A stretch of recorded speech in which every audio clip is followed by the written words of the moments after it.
We're back. A dinosaur story. No. There are no dinosaurs in Ace Attorney. Yet.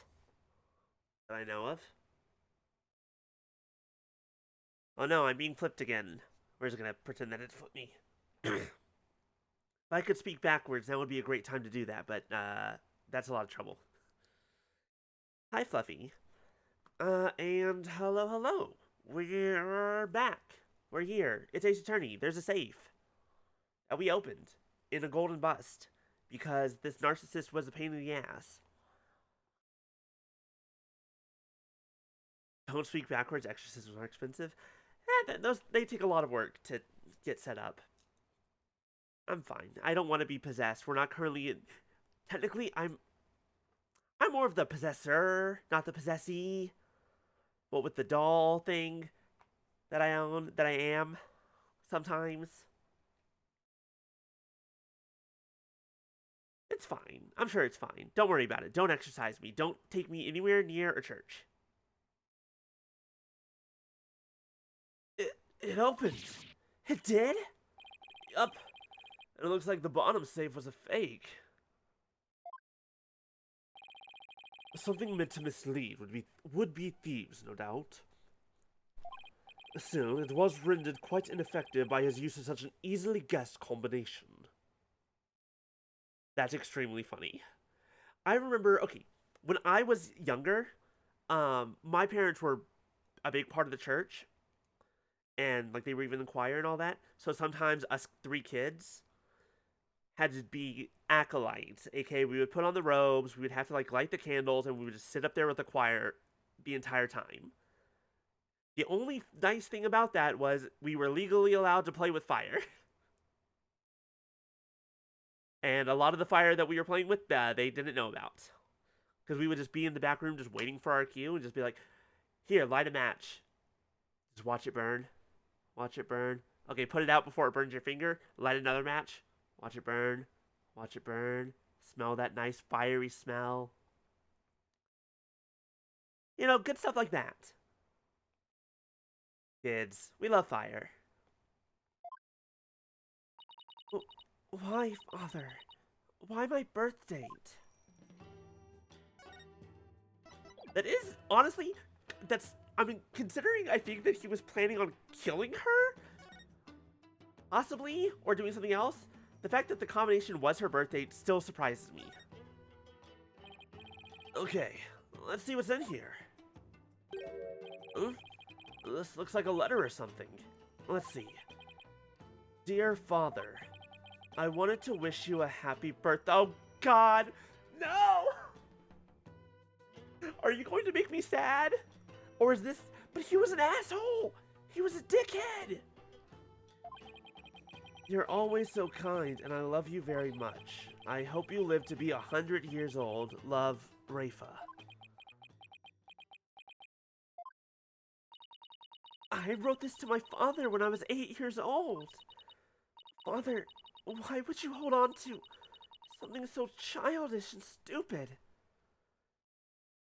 Even the bit... Yeah, but like... Everything, all the information that we have, I feel like I thought that he was planning on murdering either his wife or his daughter or both. Maybe just the wife in this situation.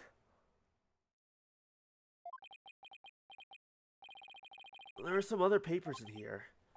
Ah! This is the plan for his coup d'etat!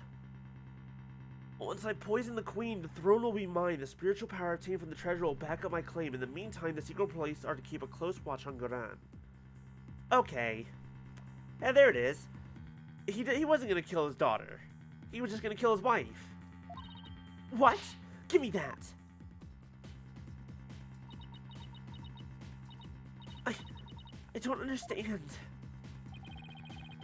It seems Justice Minister Ingo was plotting the assassination of the Queen. Now here, actually, hold on. Wait. Can I look at it again? Damn it. Okay, once we see it again, I have a feeling I'm gonna think about something. Gran.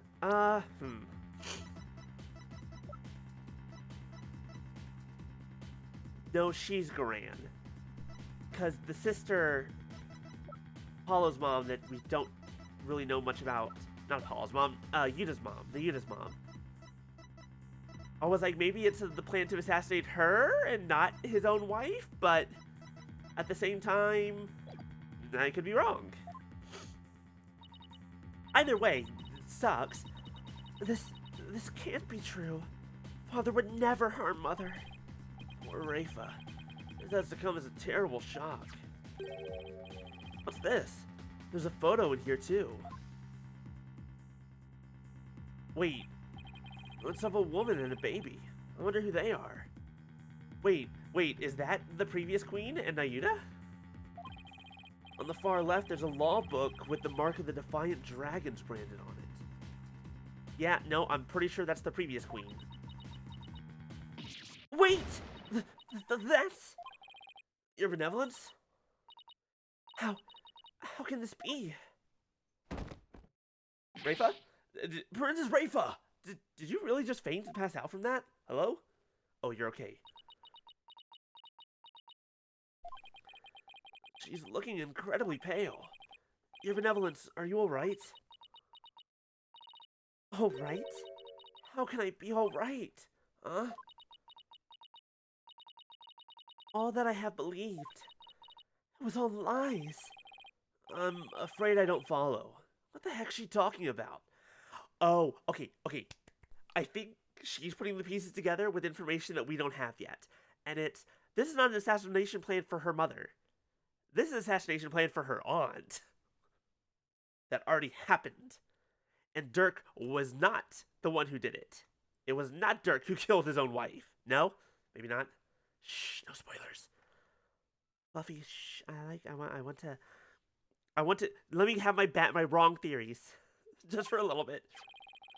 Can I ask who the woman in this picture? Take two. Can I ask who the woman is in this picture? How should I know? It seems I didn't know anything that was going on. Doesn't look like I'm going to get much more out of her while she is like this.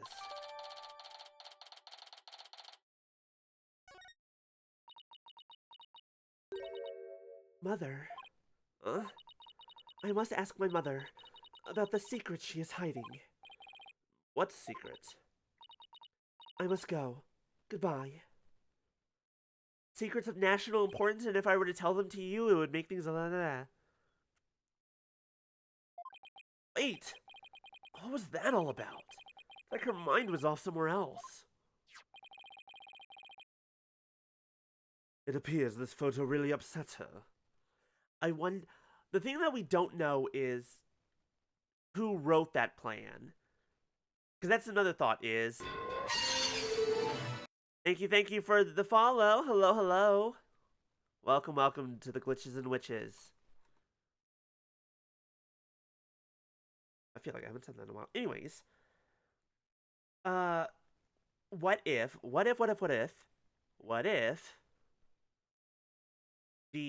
that letter, that assassination plan was actually written by... Oh, think about it. It says grand assassination plan. What if it's not... Thank you, Fluffy. What if it wasn't a... What's the word? What if it wasn't a plan to assassinate Garan? What if it was Garan's plan to assassinate her sister? Which is fucked up. Incredibly fucked up. Enjoy the emotes. And thank you again, Fluffy. Like, that's also, but at the same time, who would write on their assassination plan the name of the person who was planning the assassination? Ugh. I wonder who the lady in this picture is.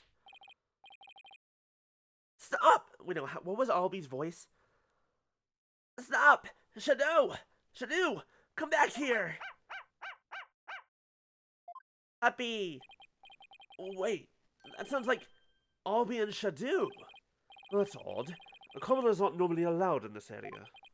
I wonder what's afoot.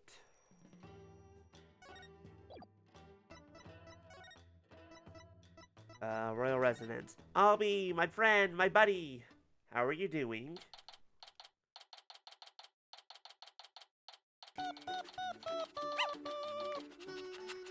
Yes, that puppy. Look how cute that puppy is. But it's a different puppy.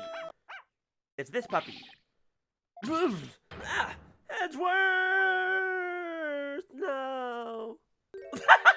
Oh my god, that's so cute. That's adorable.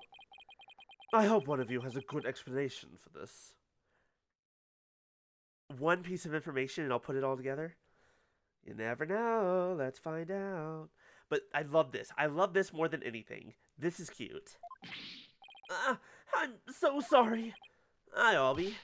No, Shadow, bad dog. Leave the man's Philly thingamajig alone. He's so angry. If you would kindly detach your dog from my cravat. Right away, sir. Just hold still and...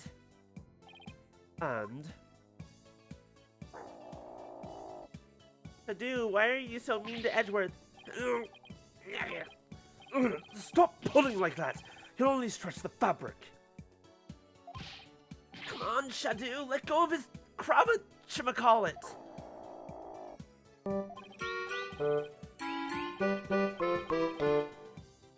That's adorable. That's really cute. Oh, this isn't working. I'll just have to pull harder then. 1, 2, wait, what do you... 3! Ah, I'm being kitty attacked. Are you attacking me, Biscuit? No? Okay, he's sleepy. He rested in his little bed. Come on! Ugh. So much greeting. Oh, yeah. It's all coming together. Oh my god. Hi, Crunk. God, I love that movie. Oh yeah, it's all coming together. Anyways, is your cravat... Oh, your cravat's fine. Look at that. Were you trying to kill me? You are welcome. I'm really sorry, mister. My dog has a habit of attacking frilly things like that. This is a Chekhov's gun if I've ever seen one. This is going to be important later. My dog's going to attack frilly things. I'm just like, Maybe for his sake, he should stick to more traditional targets, like cars, or his own tail. What's worse, he snuck in here again today and stole some weird-looking hat. I don't know what to do anymore. Bad dog. You're a very bad dog. Oh, you made him cry. Oh, wait a second. I've seen that hat before. Albie, could I see that hat again? Sure. Wait, isn't this... Yeah, I knew it. It's hers. Isn't this Nana's hat? I just forgot her name for a second. But I thought she disappeared. Shadu swiped it from someone. Albie, how exactly did Shadu get this? Allow me to explain. It all started when we were on a walk through the bazaar today. When suddenly, Dad's popped out of a manhole. Because, you know, he does that all the time. Like that. Because he's a weirdo. The fangs of the divine dragons.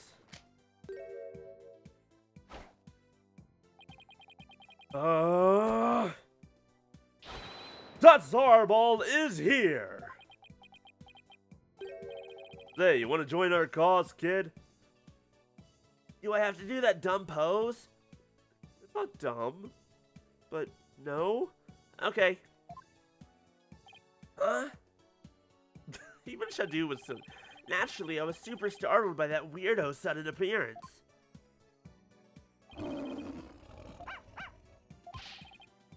Back, dog of the Grand Regime!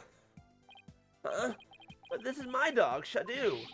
Divine Dragon's secret weapon, Dragon Shot Snaps. Achoo! Ah!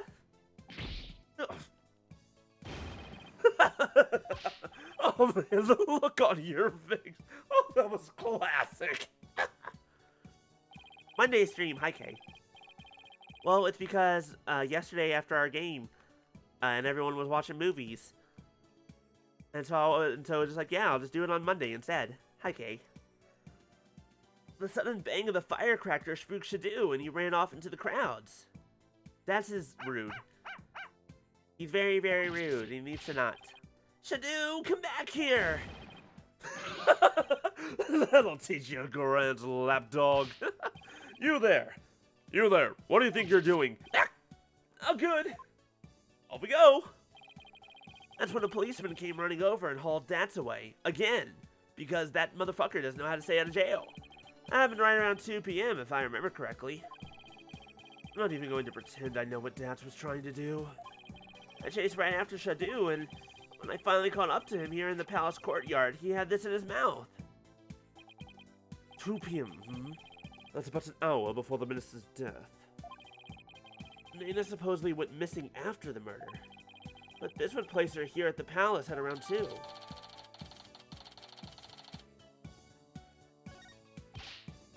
Actually, I just remembered I saw something pretty amazing around that time too. Something amazing? What are you looking at, kid? What are you waiting for, kid? I don't know, something amazing, I guess. I don't think the second one was as good as the first one. But oh well. So, Albie, what was it you saw that was so amazing?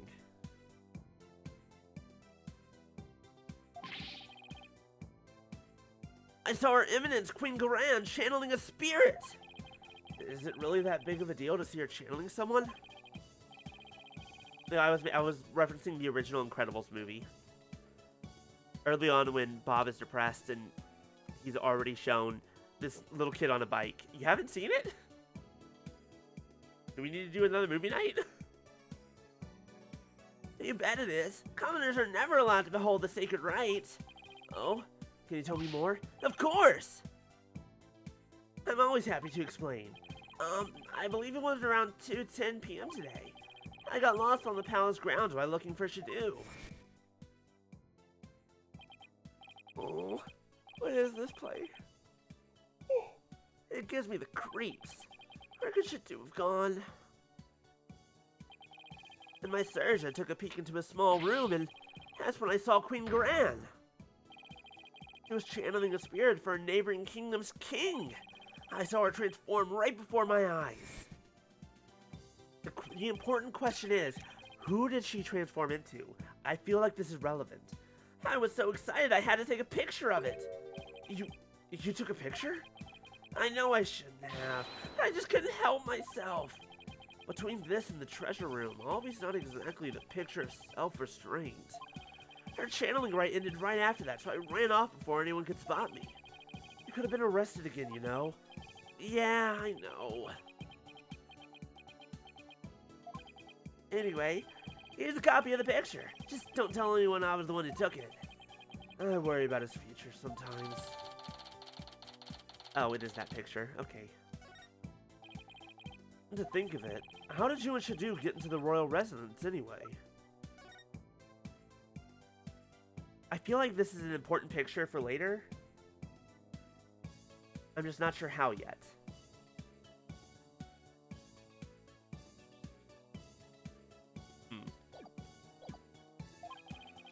It's not open to commoners after all.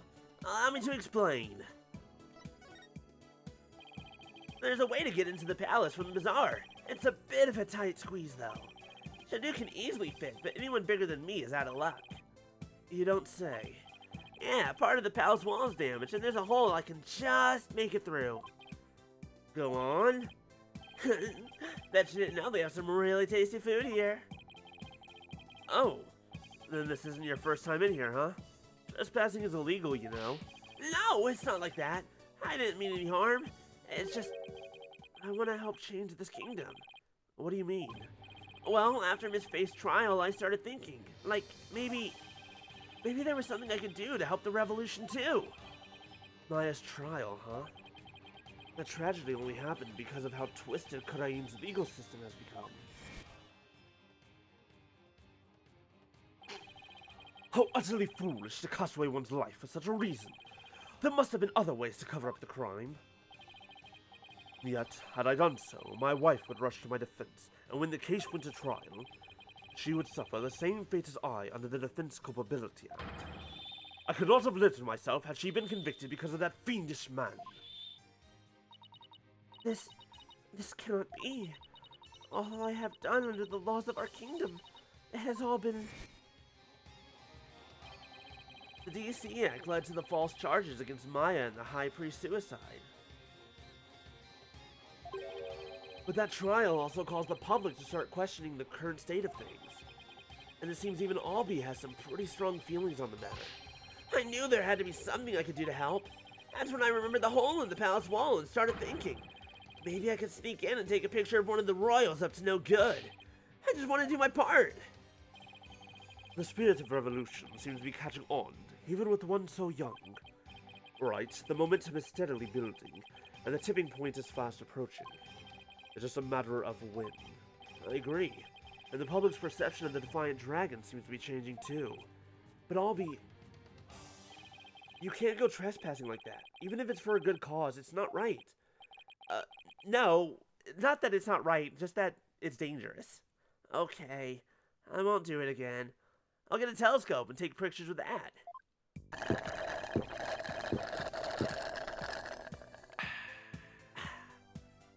Drinkies. It's a weird sticker, not gonna lie. You haven't been up to any other mischief? Albie, is that really all you have to confess? You haven't been up to any other mischief? And when I say you, I mean Shadu. Oh, I don't know what you're talking about. Nice try, Albie, but the proof is literally right in front of us.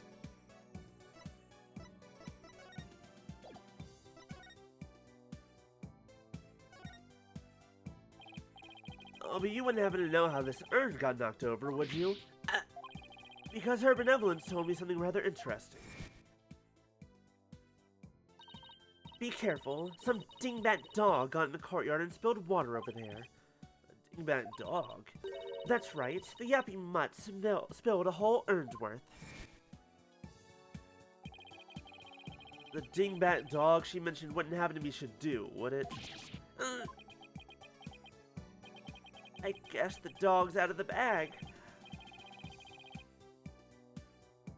Sorry I lied, but I was worried I'd get in trouble. I know I shouldn't lie to a lawyer like that. No, it's not good to lie to anyone like that, so let's try to only tell the truth, okay, Albie? Oh, it's Shadow?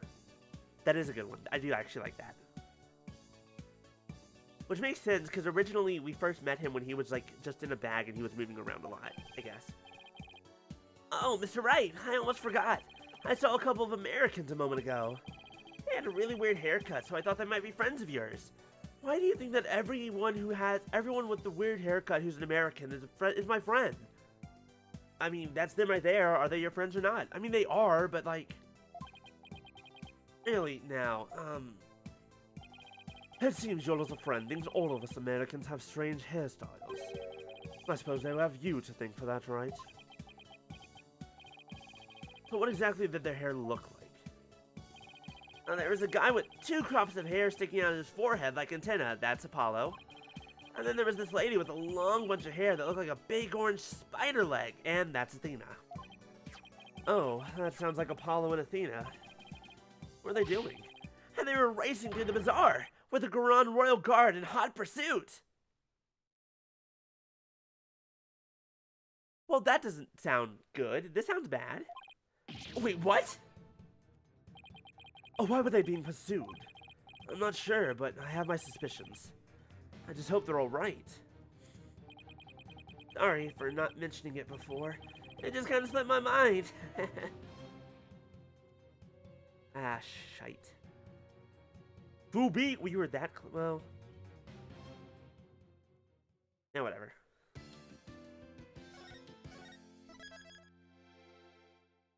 Apollo's narrow escape.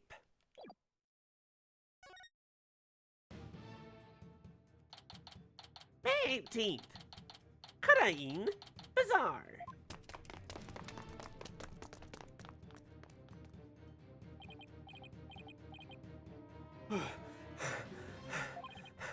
Those guys, sure, persistent.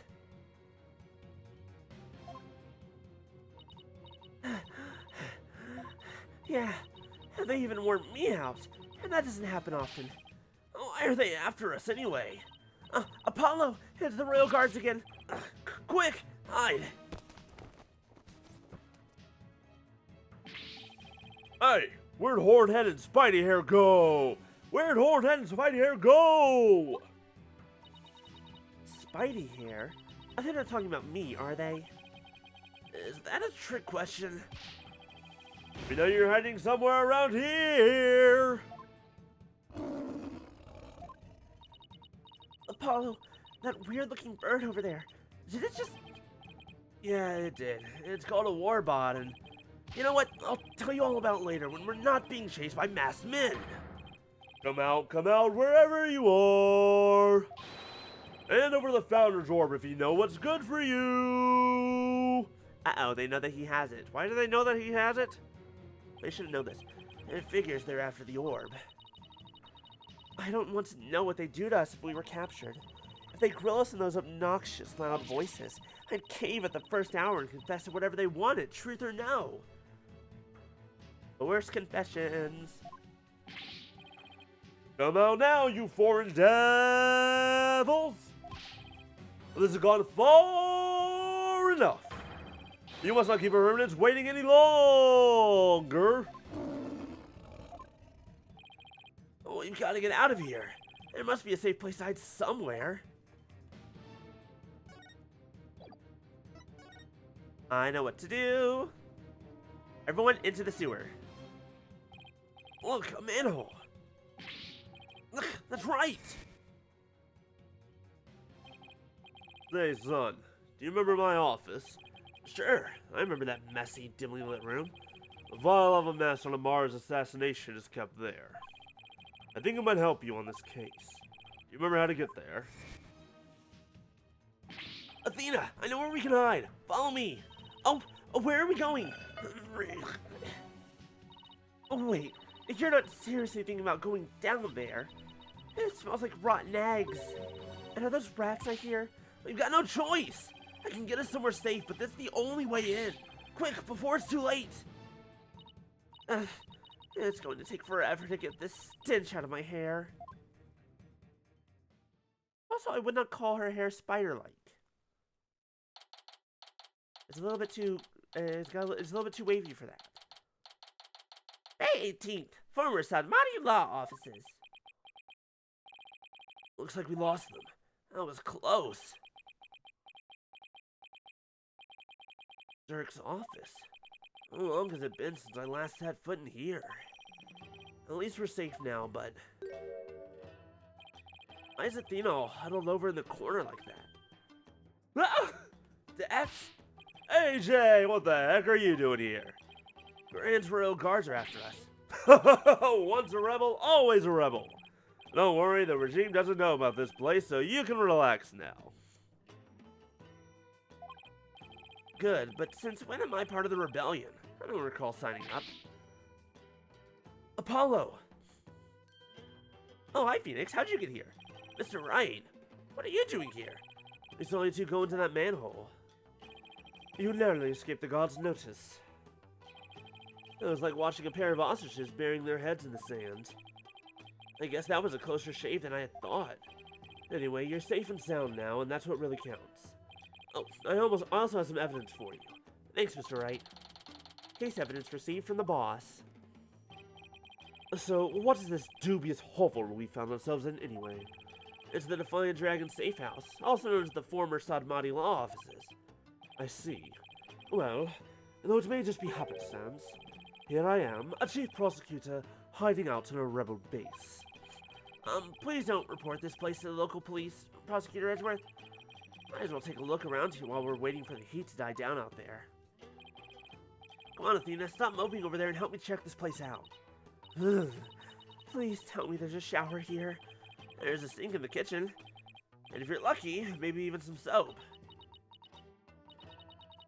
I'm sorry I even asked. So, Dads, you guys are still using this office, I see. Yep, except now it's the official HQ of the Defiant Dragons. But as Dirk said, and I quote, we must keep it for the day when Kurain needs lawyers once more. Restoring the legal system to its rightful form through popular uprising. You can tell how much Dirk believes in his cause. Oh, and AJ, Dirk said something else that might interest you. He said he hopes you'll come back and take over this office someday. Take over? Me? Those were his words. He may even have joking, though. Dirk, guess what I heard from BW? AJ's become a lawyer. Yeah, I've been meaning to tell you. Must have been because of you, Dirk. I'm not so sure about that. I imagine he's already forgotten about me. What are you talking about? I bet he can't wait to follow in your footsteps. Nothing would make me happier. Maybe one day I'll return to Karain and take over this office. It's just a pipe dream, though.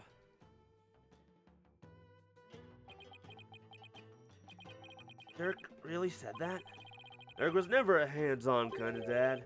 Not a day went by that he wasn't thinking of you. That much I'm sure of. Doesn't get more paternal than that.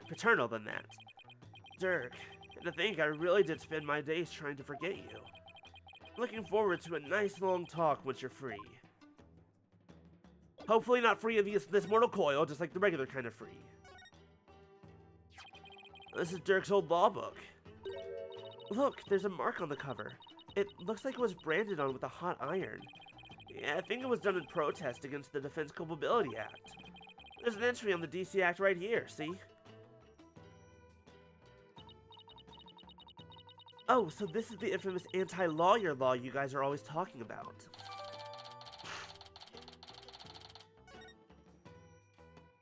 Files? Are these what we need? I wonder what's in this file. Oh, it's full of newspaper clippings. It seems to be a collection of documents and information on Amar's assassination. So this is what Dirk was talking about. We already know most of this stuff on here on top. Let's see what else there is. Wow, where did he get all this? Anything important here?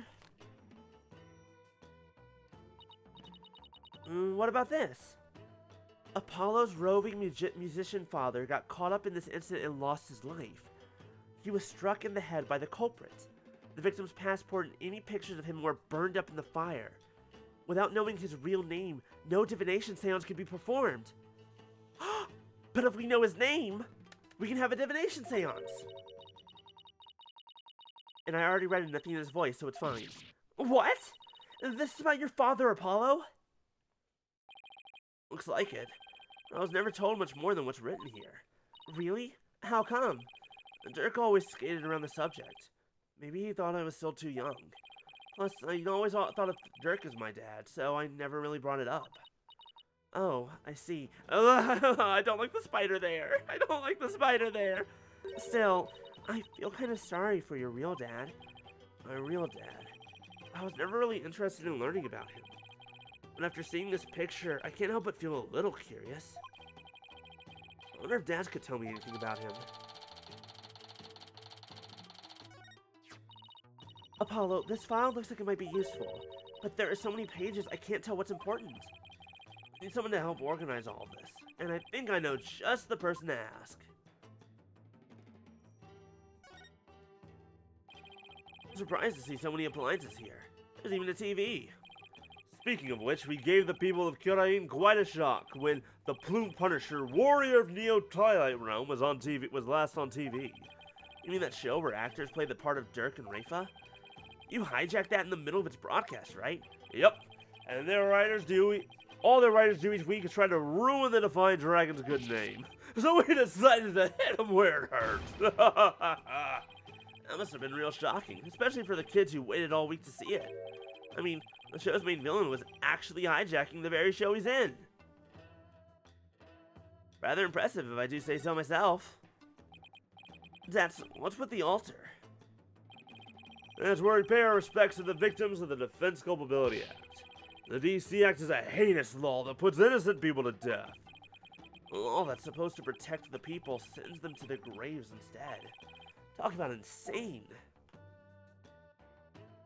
It appears to be everything important except for maybe this. There's a scary looking knife sticking out of the Queen's picture. If anyone saw this, they'd think the Defiant Dragons were a violent group. Oh, that was actually me trying to kill a fly. I threw that knife at it, but I whipped in the thing and I'm stuck right between her eyes. that, Jesus Christ. Really?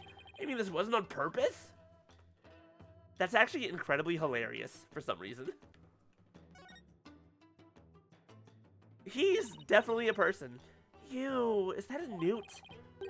Come on, Athena, can't you tell a gecko when you see one? Oh, what's the difference?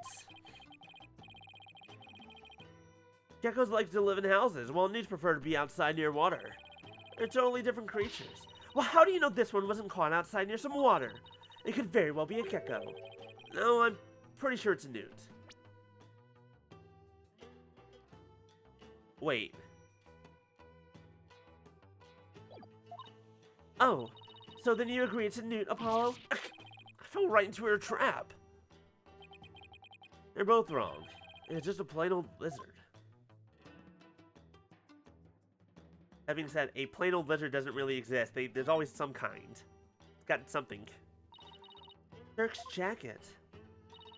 You should try it on, Apollo. It might actually suit you. Really? There's also a spare eye patch here. Why not try that on too? We had enough of eye patches in the last game. I think we're good. sorry. Just picturing him and all that. It's just too funny. Oh, my pride. You there. Take a look at this thing. Tell me what you think. Nuts, about this file. Can you help me figure out which pages are the most relevant? Yep, sure can. Got the whole thing memorized. Got it memorized. See this page? It's definitely worth a look. Oh, that's right! Prosecutor Sanmati was part of the royal family, wasn't he? As the son of the terrorist Dirk, Nayuta was expelled from the royal family. The idea that the sins of the father are visited upon his children is deeply rooted in the minds of the Kurainese people. I hate it. I hate it so much. Fuck off. I hate the sins of the father. I hate the sins of the father. I hate it. I hate it. You're instantly my enemy if you believe in the sins of the father. Like, even in media. Hi, Monike. Like, One Piece has a lot of the sins of the father going on. But everyone who does that sins of the father bullshit is a villain or an antagonist. So it's like, cool, good, fuck off.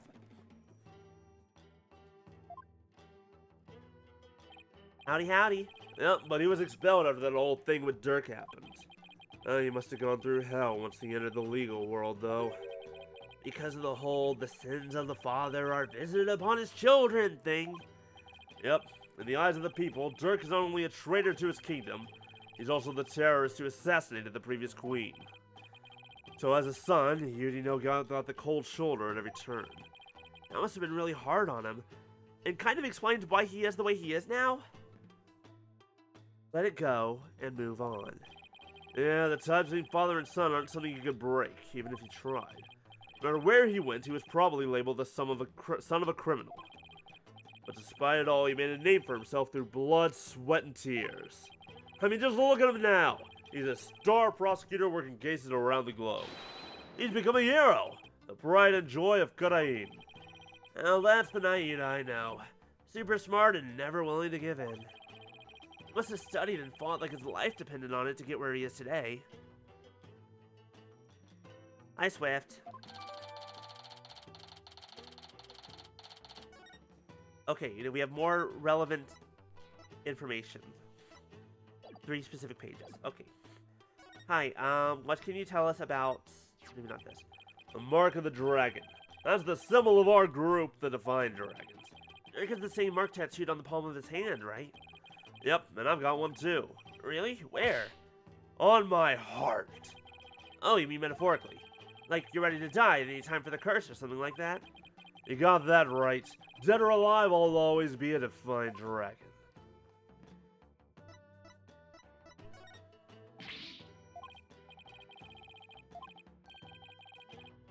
Just felt like shouting is all. Do we have anything else important?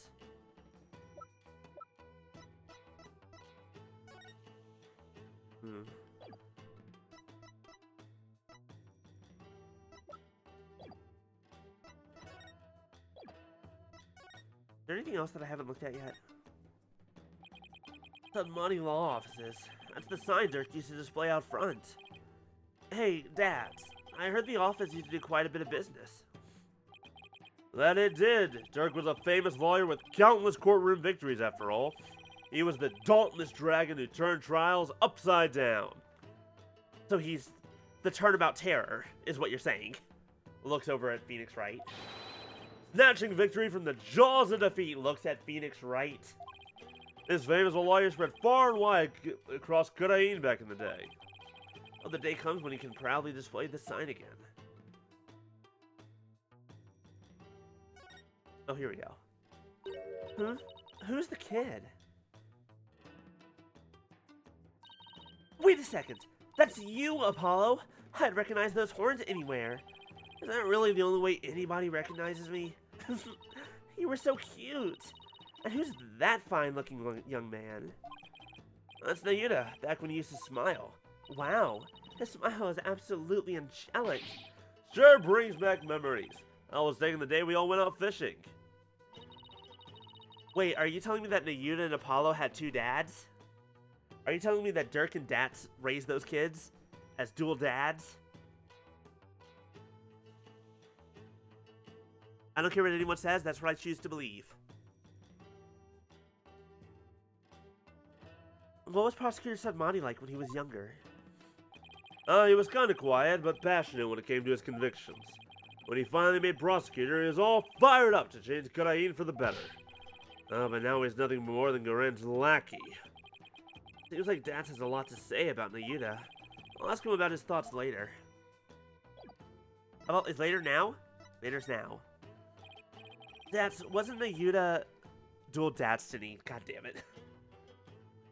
Wasn't Nayuta once part of the Defiant Dragons? Yep. Uni was a rising star in the Resistance. He vowed to fight for the cause through the legal system. He said to become a prosecutor and give Ingo and Garan the smackdown they deserve. But now he's... yeah, a puppet of the Garan regime. Only that, but now he's gonna prosecute his own dad. It doesn't add up. I wonder what happened to him. Me too. If I had to guess, I'd say Garan has some serious leverage over him. Leverage? Like what? Wish I knew. Well, it seems like Dirk knows. I tried to press him about it, but he wouldn't say. Come to think of it, Dirk did say... Nayuta is suffering? Yes.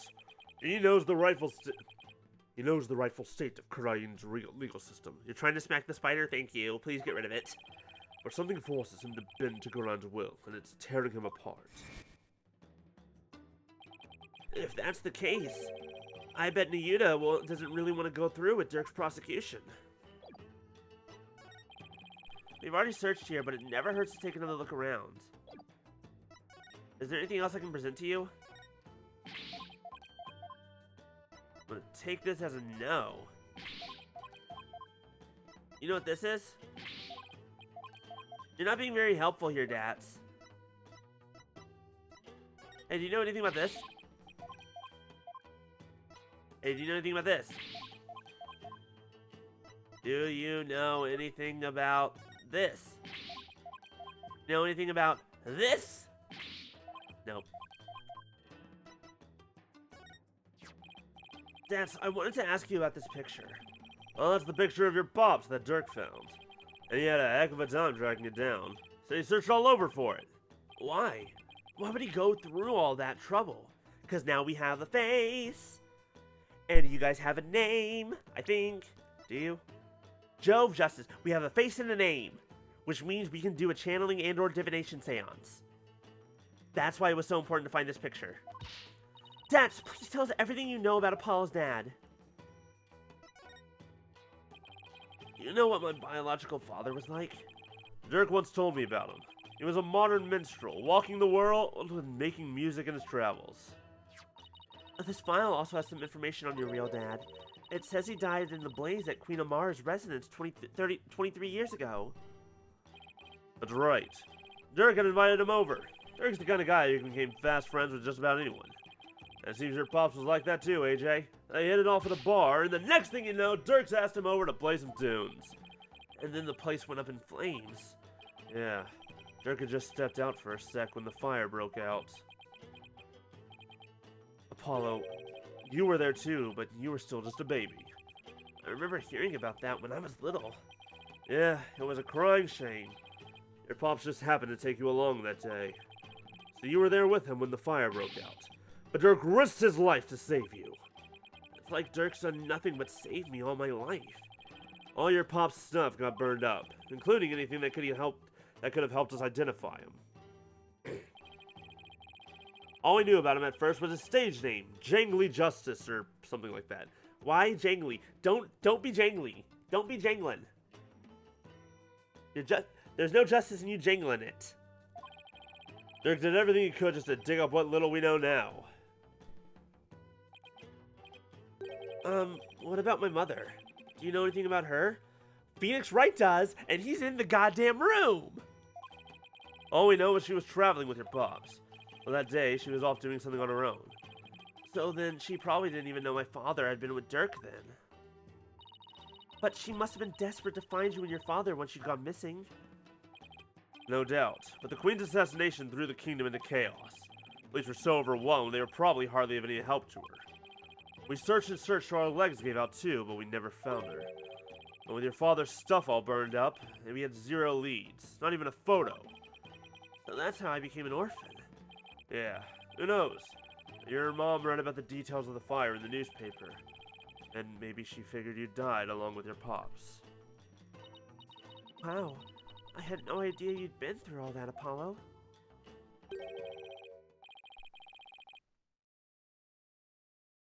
So then you believe me? Or do you believe in my son's innocence? Your poor son, imprisoned for a crime he didn't commit.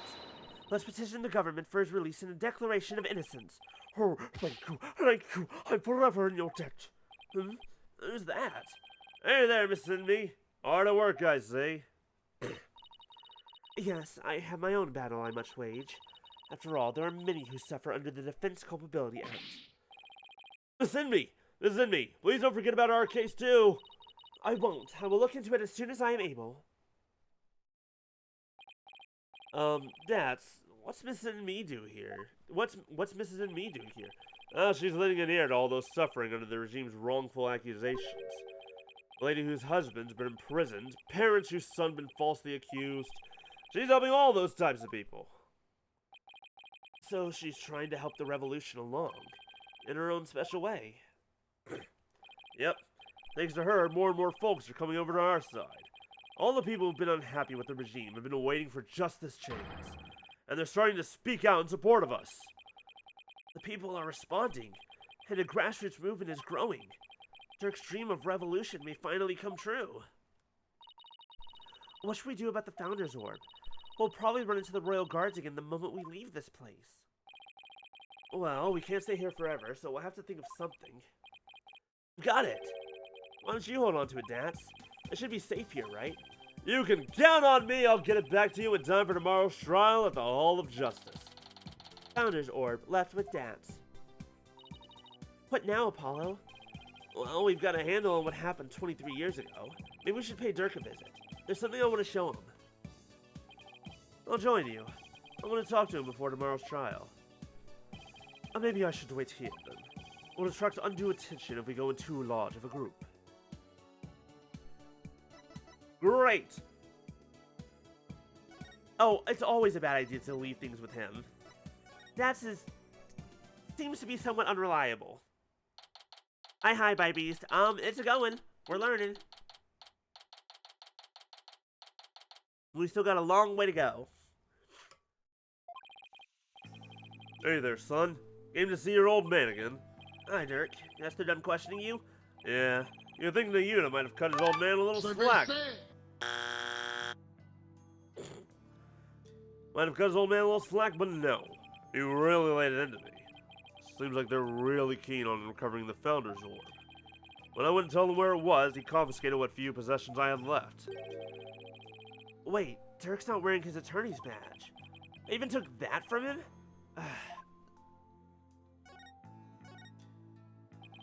He confiscated all my prized jailbreaking tools. What did you expect? I mean, no prosecutor in their right mind would let a prisoner keep stuff like that. Did he take your attorney's badge too? No, I thought it strange, but as when it looked like he was going to take it from me, he changed his mind. I wonder why. Indeed. I find it hard to understand anything he does these days. Your Kurani's attorney's badge. Boy, it sure does look similar. You've worn it all these years, even though all the lawyers are gone. Yes, because the dragon's eye is the embodiment of my creed. To show the world that a dragon never yields, huh? Hey, Dirk. Why do you still wear your badge? You're not a lawyer anymore, right? This badge is my heart and soul, son. I'll never stop trying to realize my dream. Not until my very last breath. Dragon never yields, right? Exactly. Nayuta, Apollo, I vow to restore Kurain's legal system to its rightful state one day. I want to pass on to you a world where you can live free from the fear of tyranny. It was always saying stuff like that to the two of us.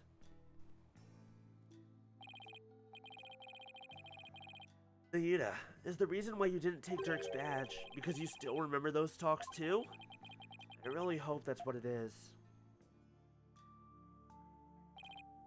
Son, would you keep my badge for me? Are you sure? I can't take something so important to you.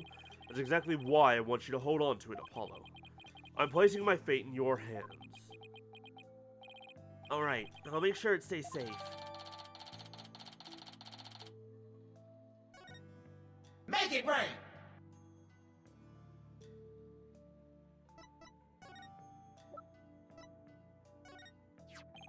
I prepared that myself. You do well. I'm surprised you were able to gather this much information. It wasn't easy. After all the evidence from the assassination was lost in the fire. And the newly installed Garan regime was in full control of the media. Every lead I tried to follow led to a dead end. So then how am I supposed to solve this case? You'll figure something out once tomorrow's trial is underway. After all, no one's looked into this assassination since my last trial. I hope I can turn things around enough to snatch victory from the jaws of defeat. Careful with that. Don't go showing it around town. You'll be branded a rebel. I'm not a rebel. That'll be ridiculous. You're a member of the Defiant Dragon simply by being my son. Or did you think that dragon tattoo on your back rear end was just for show? On your rear end was just for show. Wait, what now? You're telling me Apollo canonically has a tattoo of a dragon on his ass? What? You have a tattoo on your butt, Apollo? Let me see. Relax, Athena. He's just jerking our chains again. Are we sure, though? Are we sure? Is that for me? God damn you, bastard. He's purposely avoiding the question on this particular photo. Bastard.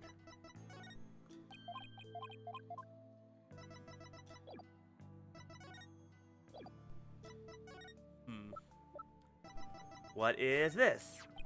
I found this in the tomb. Look familiar? That's... Irk?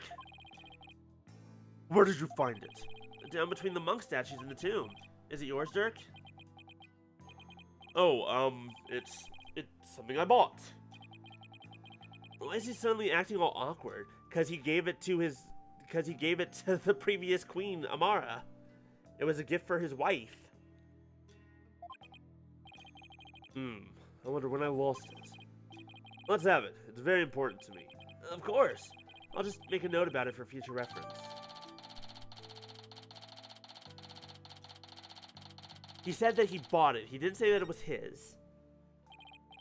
Apollo, remember how Inga said he had someone dear to Dirk? Why don't you ask about that? Oh, right. I'll give it a try. Dirk, I need your help, Dirk. What did the minister mean when he said he had someone dear to you in the palm of his hand? Who was he talking about, and was it Nayuta? Nayuta seemed to know, but he wouldn't tell me anything. Well, I've no idea, so... Well, you obediently followed his every word after he said that. So it seems to me the minister was in close proximity to someone you really care about. Oh, someone you really care about that isn't Nayuta? Oh, wait, don't tell me. Is there a new lady in your life, Dirk? What? No! Don't be ridiculous, son. Don't be ridiculous, son.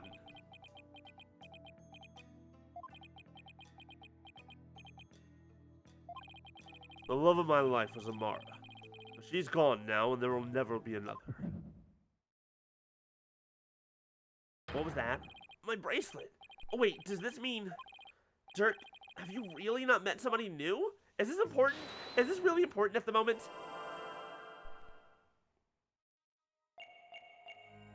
Wait, or what if it's something else? What if she's not dead? Was Amara. We're gonna stop it here so I can look. Yeah, unfortunately I did see a spoiler of a thing, but... The thing is, that spoiler still doesn't make any goddamn sense. Based on other information. I said, well, not at the moment it doesn't make sense. Wow, you are really good at not having a towel. I don't see any issues whatsoever.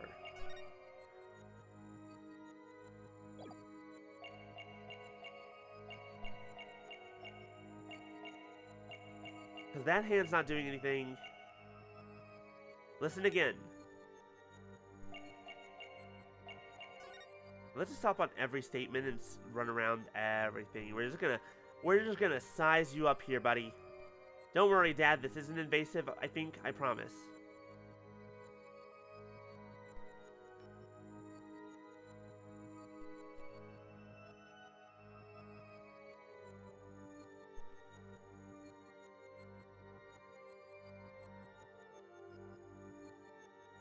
Interesting idea struck me, but I don't. It just doesn't make any sense. An idea just crossed my path. An idea just crossed my mind. An idea has crossed my mind. An idea has crossed my mind, but it also doesn't sound right. I'm gonna say a theory. Don't tell me if I'm right or wrong, because I'm pretty sure it's wrong. That Amara is still alive, and that Amara is Nana. You know, and that's why. And they found each other again at a certain eventually. And blah blah blah. This, that, and the other. What is your tell?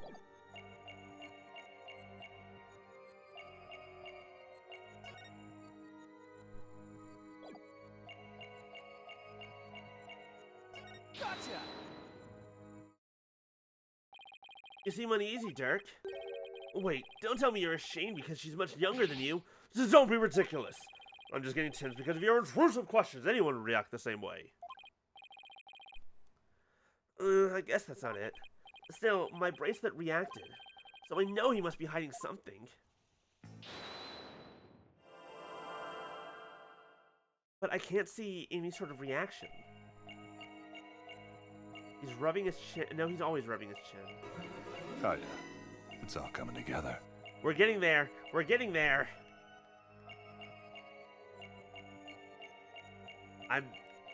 I'm connecting dots. I'm doing my best to connect dots. I ain't connecting shit. I'm connecting them slowly but surely. We paused at a really inopportune time for him, didn't we?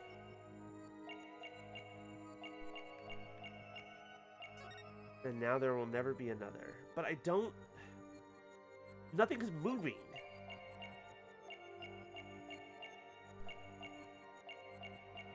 If he's not moving, then... What's his tell?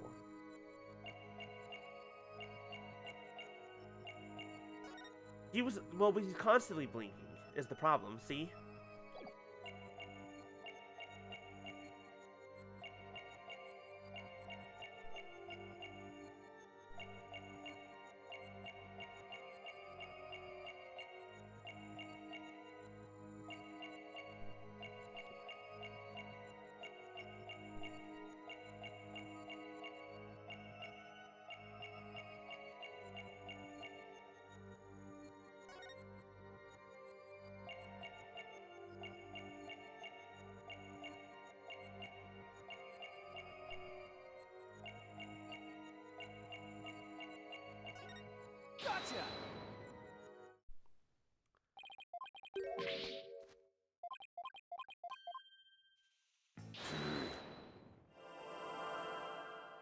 Especially because Nana went missing. Yeah, that actually, yeah, there's so many things. Well, but he wasn't, but I just tried that, and it didn't work. Gotcha! See?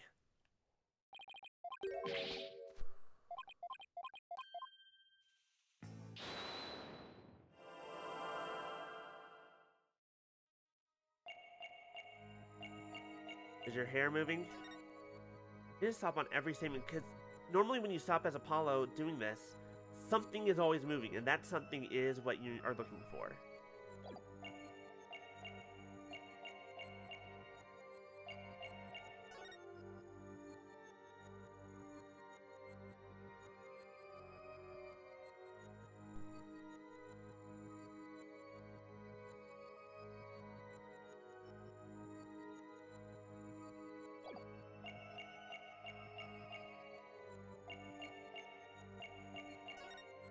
Like, I'm almost certain it's this line.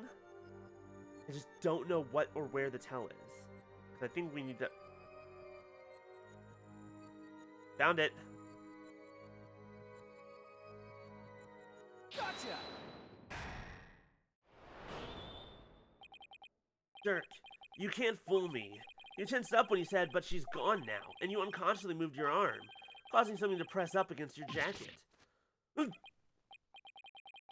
How did you do that? Oh, so that's it. You're hiding a woman's photo up your sleeve. You don't have to keep secrets like that from me, Dirk. You're an eligible bachelor now, but you'll introduce her to me at some point, right? I keep telling you there's no other woman. Fine, then let's see it. What are you hiding up your sleeve? It's just this. Satisfied? Huh? Well, that's the pendant we found in Amara's tomb. See, I wasn't trying to hide anything. Then why did he tense up? Because, think about the line, Apollo, the line. But she's gone now. Posturing, got it. Hydrating, got it. Hi, Maya. Ooh woo. Ooh woo. Or maybe a Dirk's ooh woo. Ooh woo, son. Do you know what this ooh woo means, Apollo? Dirk, never say that again. But anyways, the line that he specifically stopped on was, but she's gone now. The fact that that was his lie means that she's not gone. She's still alive.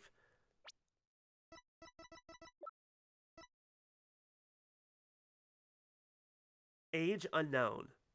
You know what? Actually, looking at this picture, she looks younger than I thought she was.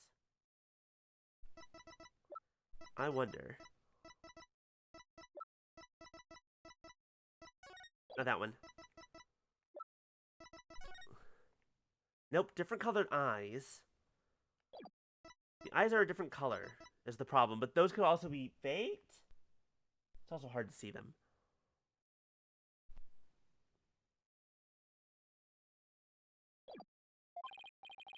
Dirk, let me take a look at that. Hey, what's this button for? Is it a locket? Whoa! I knew it! It's... Who else have we seen with those green eyes? I mean, there's Naida. Well, to be fair, Garan and Rafa both have the green eyes.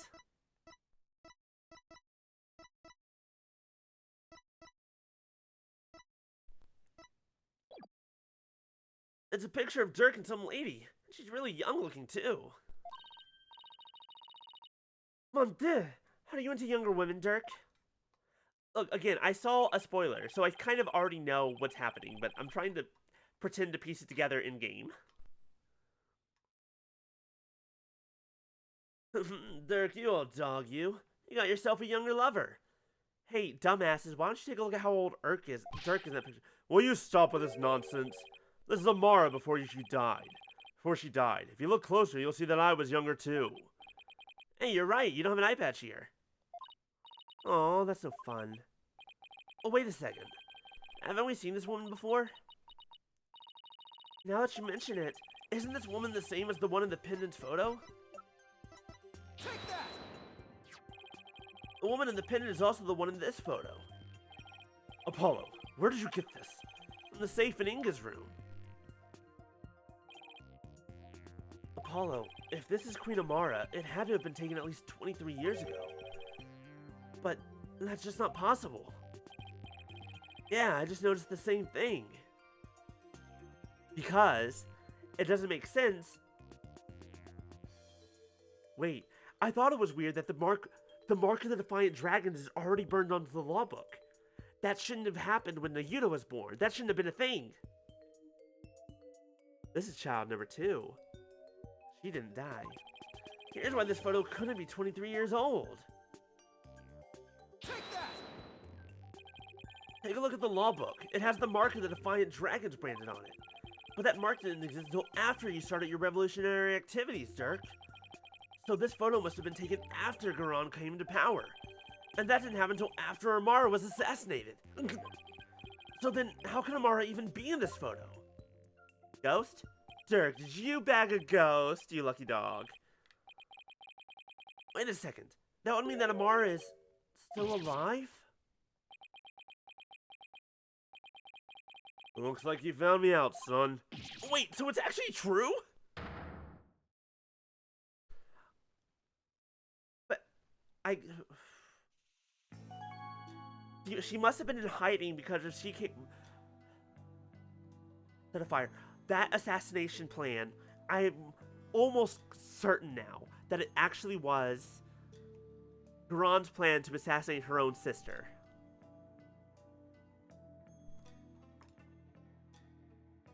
And Inga helped. And so... Okay. Garan and Inga plotted to kill Amara, but Amara survived.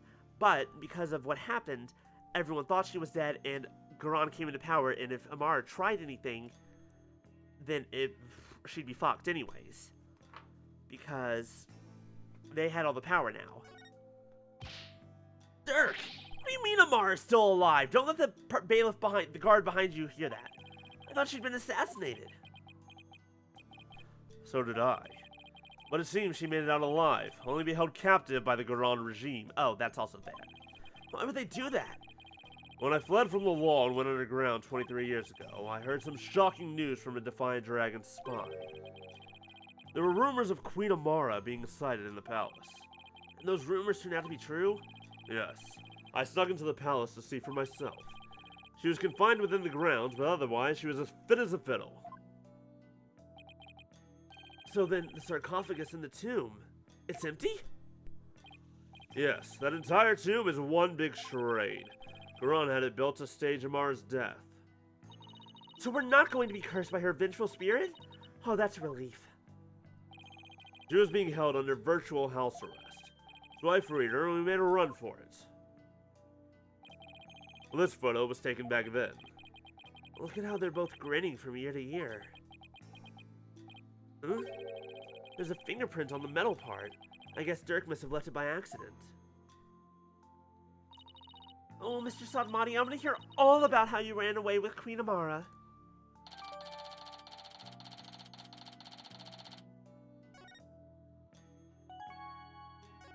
Does Nayuta know? Oh, no, he does know, because he knows someone close to Dirk. That's what they also have on Nayuta. Is Amara. It's his own mother. She's the trump card to be used against both Dirk and Nayuta. I'm surprised Amara agreed to run away with you. I mean, Garan must have told her that you tried to kill her. Surprise, motherfucker! Hi, Delphi. I tried to convince her that I was the one who set the blaze. And she believed you? She said, and I quote, I shall accompany you so I may ascertain the truth myself. Well, the thing that I put together is they had a second kid, and the problem is I already know the answer. But then it just becomes a question of, how did she end up being cared for by these two? And everything else. And also, what does that mean? How does Inga actually feel about Rafa? How does Garan feel about Rafa? If she's not, but actually, and that she is, but actually...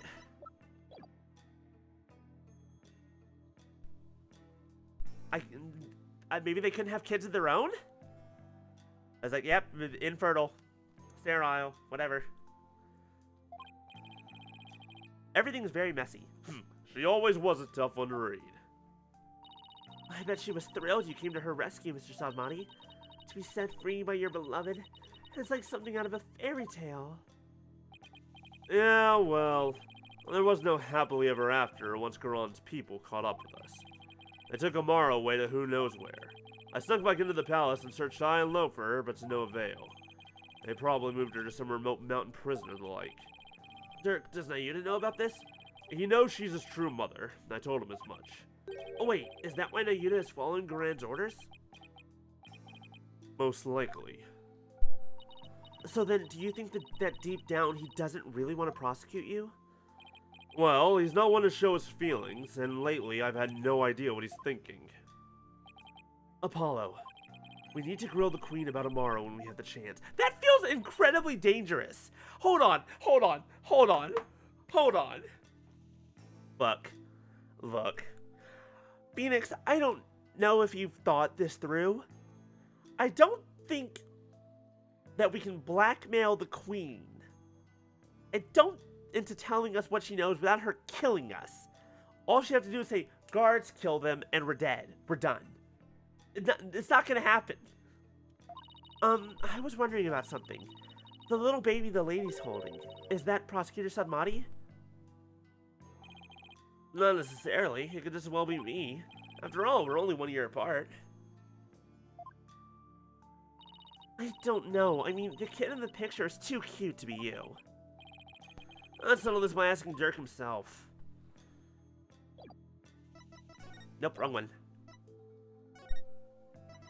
Kill the queen first? I mean... But then we'd have to channel her, and then... Dirk, about the cute little kid in this photo. Is that me? Huh? What are you talking about? See, I told you it was Prosecutor Sadmati. Oh, I see. Well, either way, it's not you, son. So then, if it's Nayuta, it was taken when he was about a year old, right? And that would mean you ran away with Amara around 22 or 23 years ago? You're pretty good with numbers, son. Impressive, definitely. Huh? What kind of answer is that? Idiot. Dumbass. Dumbass fool idiot. Are you really this dense? They had a sick... Before you go, son, there is something else I need to tell you. Something important. What is it, Dirk? I've never seen you act so serious before. Apollo has 2 sisters!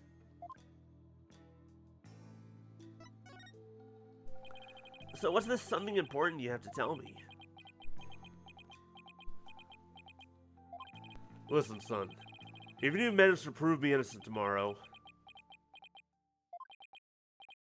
I don't have long to live. Huh? What are you talking about? Like, What I mean is, I can already hear the Twilight Realm calling my name. There is no escaping death now that it has its sights set on me. What? Is that another one of your jokes? I wish it was. You can't fool me, Dirk. That's strange. Why isn't my bracelet reacting? Are you sick? It's something like that. So you're not joking? I'm afraid not, son. Sorry. Isn't there a cure? Or at least some sort of treatment? Unfortunately, no. Not for what I've got. If you need some kind of surgery, I'll work hard until I can pay for it. So, please. It's too late. There's nothing more to be done now. But you always say a dragon never yields. So why are you giving up now? Apollo, I'm sorry. I really am. I don't understand. Why is this happening, Turk? Why? Listen, Apollo. I've got a favor to ask of you. Would you keep quiet about this? I don't want my fellow dragons to find out. They'd lose all hope if they knew I was dying. Would you do that for me? Of course. Of course. Why is this happening now? Just when I was finally starting to feel like you really are my...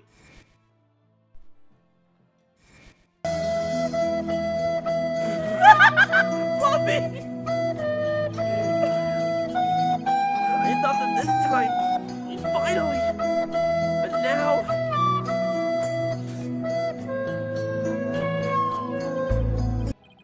Damn it! Why? That was some grade A timing there, Fluffy. Apollo. Listen, son. I don't have much longer to live, but I'll never let them execute me. Not before I finish what I need to do. I know, Dirk. There's no way I'm going to let them prove you guilty. Before he goes, I'm going to turn back time by righting the wrongs that have been done. I'm going to restore Dirk's freedom. And return a real smile to Nayuta's face. I'm going to win this case. I just have to. Son, I have one more big secret. What? There's something else you've been hiding from me? I'm afraid I can't tell you what it is. I'd be betraying a certain someone if I did. Huh? What's that supposed to mean? Forgive me. You'll just have to find out for yourself. Bye, Maya. I hope work is going well for you. We'll see you later. Thanks for the lurk. That's the only way. I don't understand, Dirk. Apollo, in court tomorrow, you may find yourself faced with a truth that is difficult to accept. But I know you, and I know you can handle the truth, no matter what it turns out to be. I know that's because I believe in you. You're my son, after all. Dirk, what is he talking about? Wait, he's not going to reveal that he actually is the killer, is he? Looks like we've run out of things to discuss. Apollo, are you okay? I'm fine. Free him now! Release Dirk! What's going on out there? It sounds like the party's getting started without me. Huh? Time to get cornobbled. What? That's not even a word, and I don't know what you're saying, and so it scares me. I'm coming from the it's coming from the temple. Let's go, Apollo, and take a look. Bye, Dirk. It was nice seeing ya.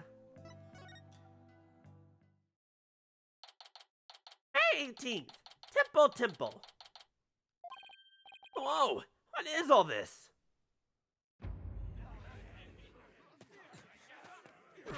Slapped in the face with a fish? Oh my god.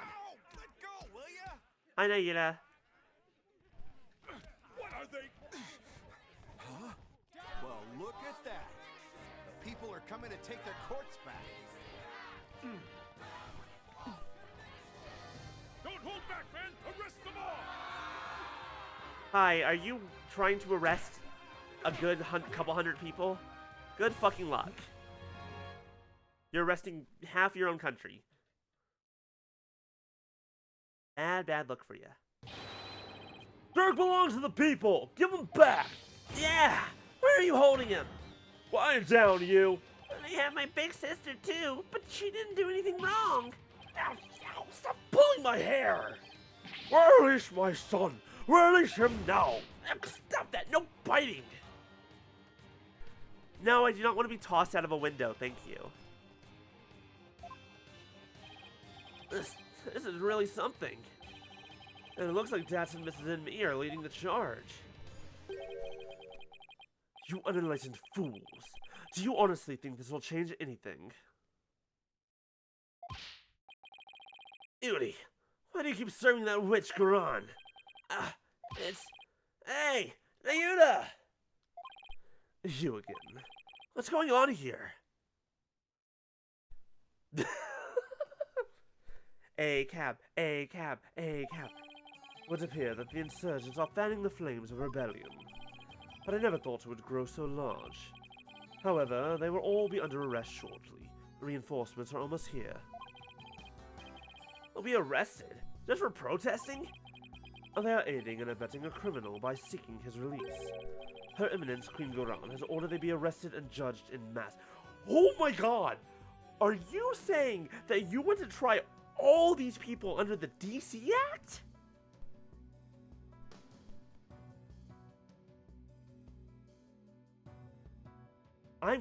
You know that means that they're all gonna die, right? But weren't you once a member of the Divine Dragons too? How can you go along with this? I am simply following the orders that Her Eminence has handed down. No, it can't be as simple as that. Listen, Aida, there's something I want to talk to you about. Hey! You're not getting away this time! We need to talk! I see there's no reasoning with you. Very well, then. Speak. Ayuda, do you really have to serve as prosecutor on Dirk's case? I mean, prosecuting your own flesh and blood. It's just not right. Again with this drivel. Your ethical standards are not the be-all, end-all of the world around you. Not getting into another debate with him. I thought I keep turning that down and it keeps scaring me every time. I've turned it down like 1,000 times and it still scares me.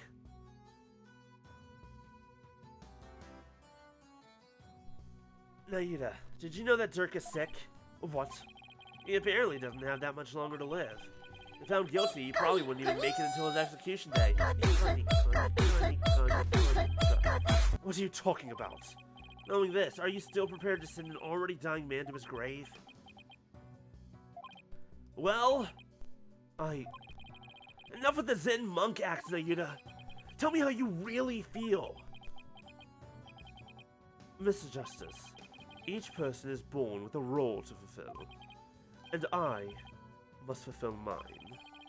Well, I'm not convinced that taking Dirk to trial is part of your lot in life. As for why you've been at Goran's every beck and call, I think I might have the answer.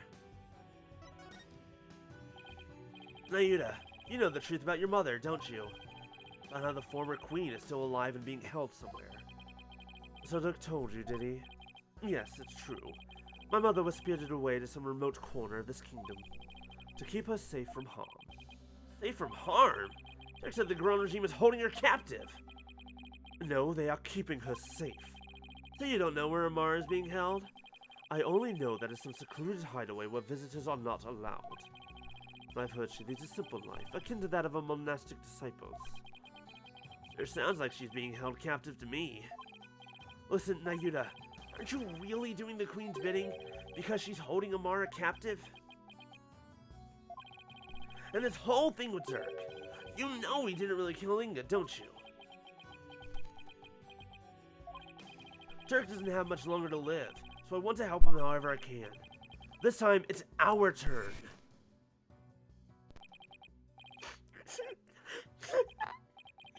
You could have been killed, but you risked your life to save us. Why? That's a silly question. What father wouldn't risk his life to save his own children? Nayuda, Apollo, don't you ever hesitate to call when you need me. Understand? It's our turn to help Dirk however we can.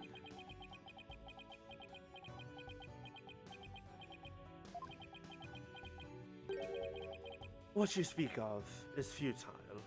I'm almost 100% certain that underneath that glove of his is a tattoo of the Defiant Dragons. Let it go and move on.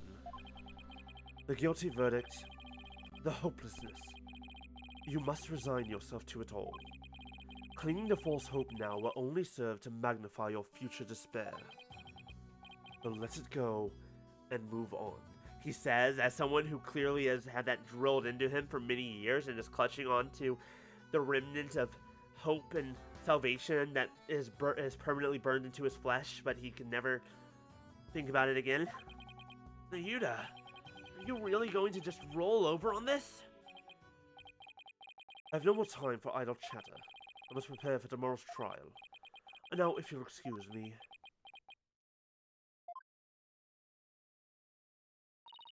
Apollo, I sensed a whirlpool of emotions coming from within Prosecutor Salmati just now. Anger, shock, bewilderment, and an icy sorrow as deep and dark as an abyss. Yeah, I picked up on that too. Looks like Dirk really won't be the only one who will need my help tomorrow. I think it's about time to pay Queen Garon another visit, and ask her about her sister, Amara. This feels like a terrible idea. This feels like a terrible idea.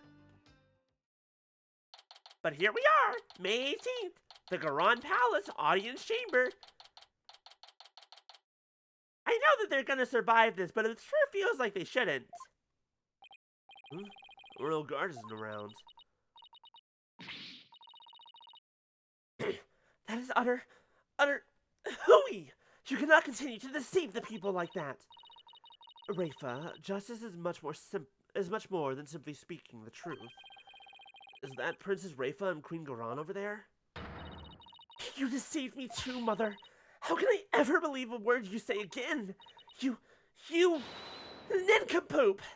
To her own assumed mother. Your benevolence. I, couldn't. Oh, but over here. You impudent. Ow. Ow. You okay, Mr. Wright? I can't believe she actually punched you. Yeah, I'm used to it by now. Better than her staff.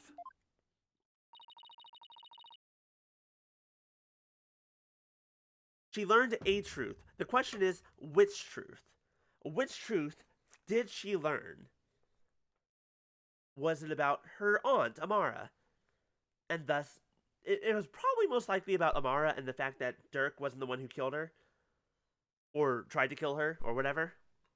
I assume she doesn't know about the other stuff, but we'll get there. It sounded like she was arguing with her mother. Maybe it has something to do with this picture. Rafa said she had to ask her mother about some secret or another as soon as she saw it. Okay, nope. I think she knows about that part. Oh, she knows about everything. Never mind. She knows everything. So then, does that mean that Princess Rafa knows what really happened? That Amara wasn't assassinated and is still very much alive? It would seem so. She doesn't seem to be taking Garon's lies very well. Well, that's no surprise, considering how much Rafa reveres her mother. That would definitely cause her a great deal of anguish and sadness. Eavesdropping, are we? How very rude. You there, are you not Dirk's son? Oh, nice to meet you, Your Eminence. We're actually here to speak with you, if you could spare a moment. Your Eminence, Dirk told me about Amara. About how she's still alive, that is. We know not of what you speak. After Dirk learned Amara was still alive, he rescued her, and they ran off together. But she was captured and remains captive in a secret location to this day. As for Naina doing your bidding, it's only because Amara's life is in your hand. Stop telling her you know her deepest secrets when she has the power to have you executed without question. No, that's a good way for us to get executed without question. Oh, it's an active imagination you have. A lawyer and a comedian. I'll droll. Oh, where'd they come from? Anyway, if she's going to play dumb, I'll just have to jog her memory with some evidence. Again, this feels like a bad idea. This is a good way in real life to get yourself fucking killed. Your Eminence, I asked that you take a look at this photo. Why, it's a photo of Amara. And here you can see a law book bearing the mark of the Defiant Dragons. I believe you know what that means.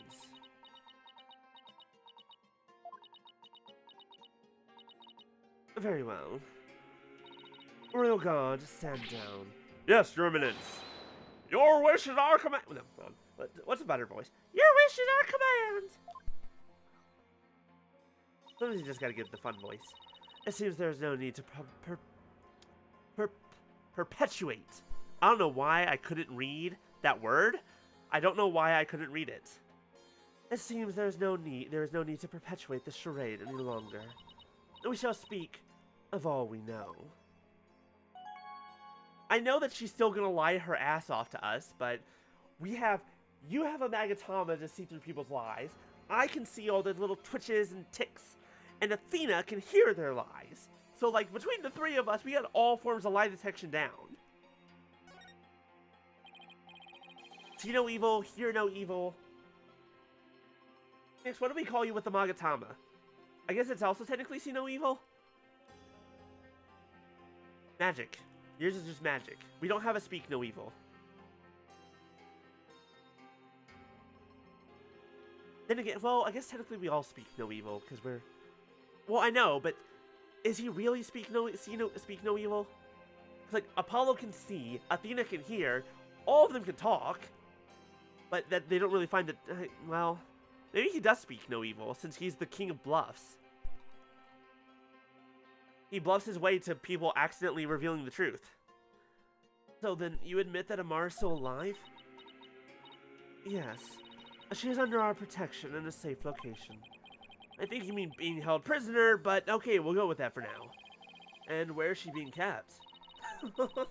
Now why would we tell the son of a traitor that? I guess she has a point there. That's true. That's a good point. The Magatama can unlock the truth and make them speak it. So you know what? You're right. They are see no evil, hear no evil, speak no evil. That has to exist somewhere, right? There has to be fan art of the three of them with that. Yes? Someone tell me, please? Hold on, I'm gonna try and Google something and see if this works.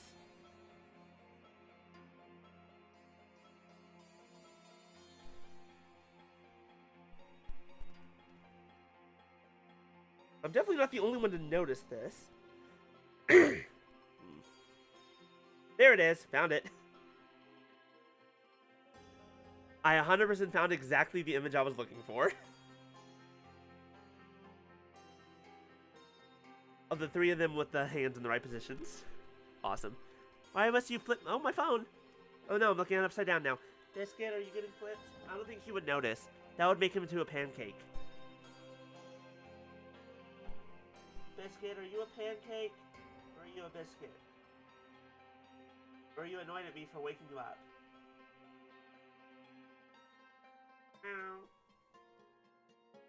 Now heed our warning, horned devil.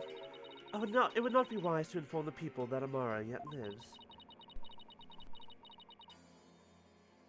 My entire desk? Good luck with that. It would only serve to plunge public order in the chaos. That being said, okay, not to get too deep into the weeds with this, but I've considered rearranging my entire apartment. And I've only not done it because it would be an absolute pain in the ass. But it would make my life so much easier if I did it. If I moved everything in my office to the living room that I don't use, and moved my printer stuff into this office would make a perfect printer shop that Biscuit would never be allowed in. And I would never have to take stuff up and put it down. Because right now the way it works is I have my printer stuff like stowed away in places where he can't reach. And I have to like take them out and set everything up every time I do anything. It'd be so much easier if I didn't have to do that, but I have to take everything off of this desk, everything off of that bookshelf. I have to move all this heavy shit over to the other room. I have to, yeah. And then reconnect all the wires. It would, like, I think I could do it in like a day or two, especially if I kept Biscuit in my bedroom so he couldn't bother me. But it's just, yes, I'm sorry, Fluffy. The ADHD says, I have a thought and I need to say it out loud. Because this is the thing. But it's just like, it's so much work. It'd be so much work. It'd be so worth it, but it's so much work.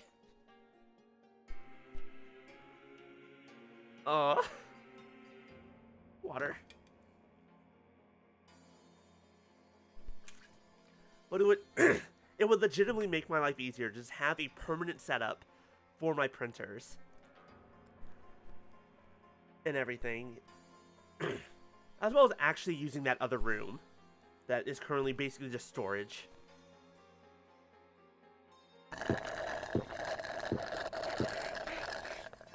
Gulp, gulp, gulp, gulp, gulp, gulp, gulp, gulp, gulp, glug, glug, chug, chug.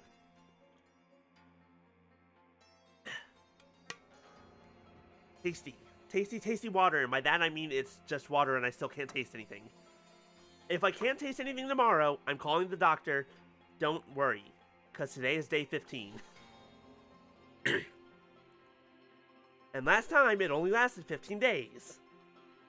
So we're hoping for a miracle. Where were we? It would only serve to plunge public order into chaos. I have no intention of doing that. Besides, there are real terrorists out there who might try to kill her. Good. Now, there was something we have been meaning to ask you. Do you know what has become of the Founder's Orb? The Founder's Orb went missing after Dirk took it into the tomb. As his son, we thought you might know something of its current whereabouts. I knew it. I suppose I should thank you for that free-running tour of Kurain. Oh, that was the Royal Guard's own doing. A nice try, lady, but now you're definitely not getting the orb, ever. Why do you want the orb so badly, anyway? Because it would be most dangerous in the wrong hands. It must be recovered. Is the legend true? Oh no, wrong voice. Can the orb really impart spiritual power? Are you worried that someone could overthrow you with it? The Holy Mother's power is without equal. Do you think do you think she knows that we know that you can't actually access the power without channeling the Holy Mother, and thus the Queen's the only one who can ever do it? Yeah, excuse me. Except for the fact that I'm pretty sure we know her name. Should Her Holiness once again return to our world, she could conceivably bestow great power upon the one who unlocked the orb's secrets. Technically, that was Apollo. Technically, the one who unlocked the orb's secrets was Apollo. Does he get great power? He's already figured it out. He's already done it. Good job to him. I guess it makes sense, considering spiritual channeling is a fact of life here. So we ask you, Horn Devil, did you receive the Founder's Orb from Dirk? Does it look like I did? So you like to play games, do you? I mean, we are currently playing a video game and streaming it out for the world to see, so... yeah, you could say that. Now I'm thinking about Ready or Not from yesterday again. That was a good movie. That movie was fucking nuts. Royal Guard. Yes, Your Eminence. Search this devil and his belongings. What? At once, Your Eminence. That movie, that had such a therapeutic... Look, there was a couple of really badass scenes in that movie. Goddamn. Don't move! You're only making this harder on yourself! Ugh! Hey, cut it out! What the...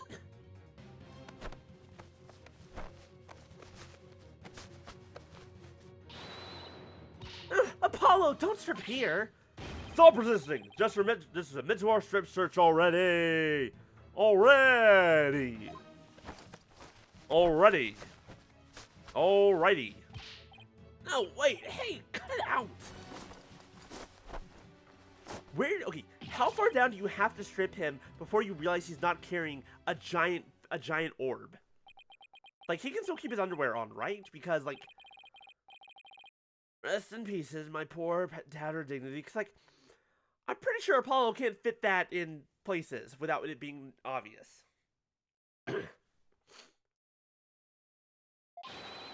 There's no sign of the Founder's Orb, Your Eminence! So, you have hidden it somewhere.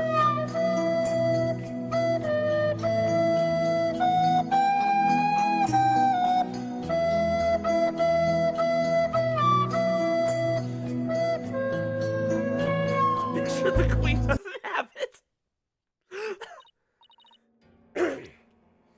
So, you have hidden it somewhere. No matter. We shall recover it one way or another once you are found guilty of abetting the accused. Dirk was right. She really is bent on getting the orb. Mother! Looks like the princess is back. I took a stroll to try to calm myself, but... I still find this situation unacceptable. The people must be informed about Queen Amara. So she does know about that.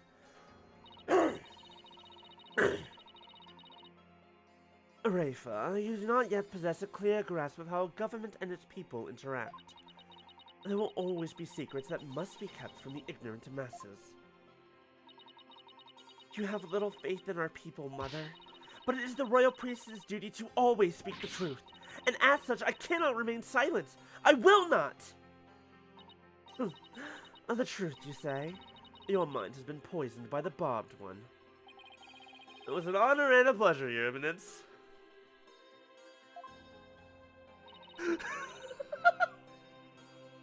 We must speak with our child. It is a mother's duty to discipline her child, after all. Now, if you would excuse us. I do love that comeback from Phoenix. Discipline? Coming from her, I don't like the sound of that at all. It's the mother's duty to discipline her child. Okay, cool. Go get your own fucking child. This is someone else's. Well, Paul, let's head back to the safe house for now. Good idea. We need to go over what we found and collect our thoughts. Is there still a protest happening outside, or are we good? Did they all disperse? May 18th, Farmer Sadmati Law Offices. Oh, you're back. What about my back? Is there something on it? Thank you for holding down the fort, Chief Prosecutor Edgeworth. Sorry it took so long. Hope you weren't too bored. I watched the Plumed Punisher, warrior of Neo-Twilight Realm, while you were gone.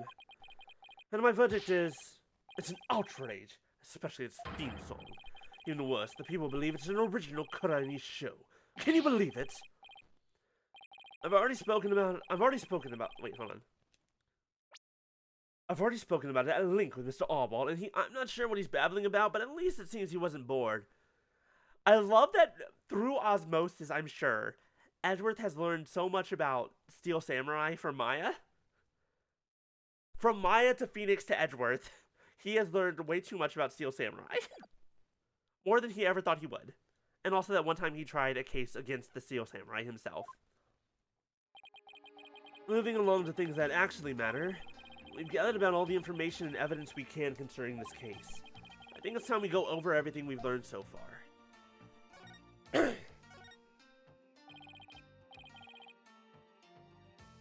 Oh, that's right. Wait, was he a fan? He was a fan. I'm trying to remember, but I haven't played that first game in many a year. Thank you, Fluffy, for getting rid of the spiders. As of right now, I basically just trust Biscuit to be my insect repellent.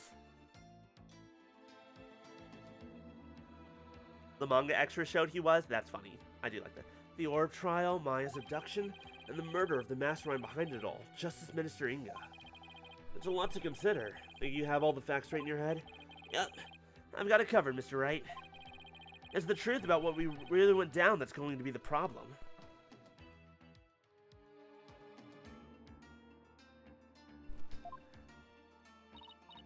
Yeah, it's like the more we learn about this case, the less we understand. I agree. There's a deep darkness enveloping this case. I'm almost afraid of what we will find once we lift that black veil. Suffice to say, the real killer is certainly waiting underneath. The real killer, huh? Now that's the million-dollar question. Who killed Inga, and why? Think, Apollo, who would you say had motive to commit the crime? Who had motive to commit the crime? Wait, hold on. Who had motive to commit the crime? Who had motive to You had motive to commit crime. Good, that's still working. I think I know who the killer was. I think the one who killed Inga was Amara herself, aka Nana.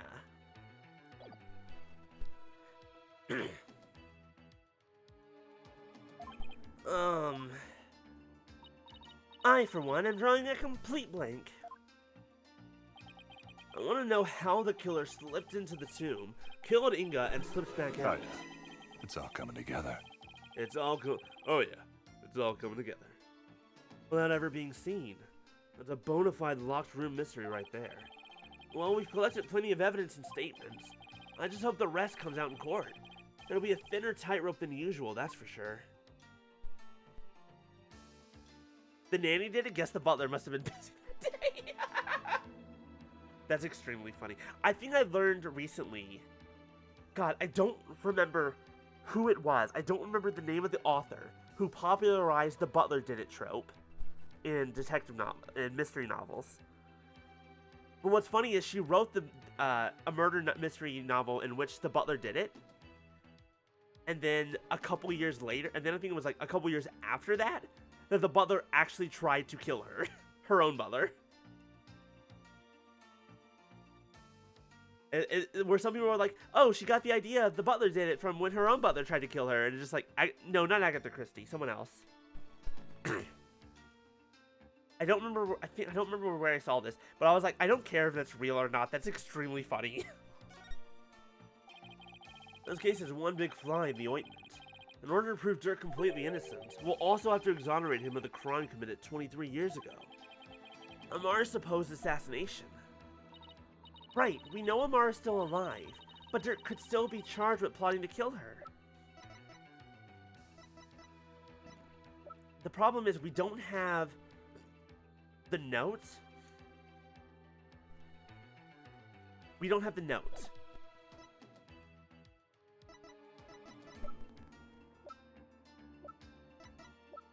We don't have the note anymore that has the Grand assassination plan. Mary Roberts Reinhardt? Was that it? I don't remember. I'll be honest, I don't remember anymore. He couldn't discover the truth, even after over 2 decades of investigating. So our biggest hurdle is going to be the complete lack of evidence. The fire made sure of that. Mr. Wright, have you ever won a case without any evidence? No, that's one thing I've never done before. That's not technically true. You went into Larry Butt's case without any evidence on your side, and all the evidence just came out in court, and you figured it out. I guess this has no evidence, period, so... A trial unprecedented, even in the decorated annals of the Right Anything Agency. Don't say annals. Still, I can't help but wonder, was there really no evidence left behind? Oh, and we can't forget about the Defense Culpability Act. Those who would support criminals will be deemed just as guilty. In short, if Dirk is found guilty and is sentenced to death, I'll likely join him in a very public execution. Is that technically legal since we're, foreigners? Yeah. Beat the charges or die. What kind of crazy upside-down legal system is this, anyway? Don't worry. I can't ask someone as young as you to risk your life, Athena. So tomorrow it'll just be me and Apollo on the courtroom floor. You can support us by watching from the gallery. What? No! I want to help! I'm part of the agency too, after all. Sorry, but this is a direct order from your boss.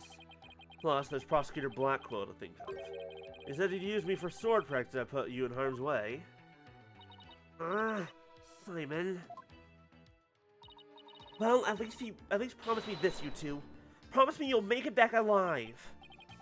Make it back alive, huh? What's with that face, Apollo? You'll never inspire confidence in your client like that. And it'll play right into the prosecution's hands. Remember, the worst of times are when lawyers have to force their biggest smiles. You're right.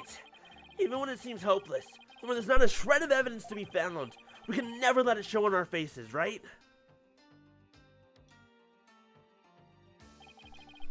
But will I actually be able to do that tomorrow? When push comes to shove, will I be able to force my biggest smile?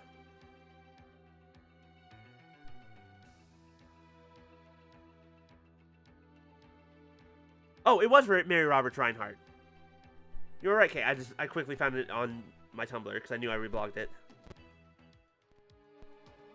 The early 20th century mystery writer who is widely credited with popularizing the whole the butler did it trope was nearly murdered by one of her own servants, a chef whom she had passed over for promotion to butler. He came at her with a pistol, but it jammed, allowing her chauffeur time to wrestle right and restrain him. And this happened after she wrote the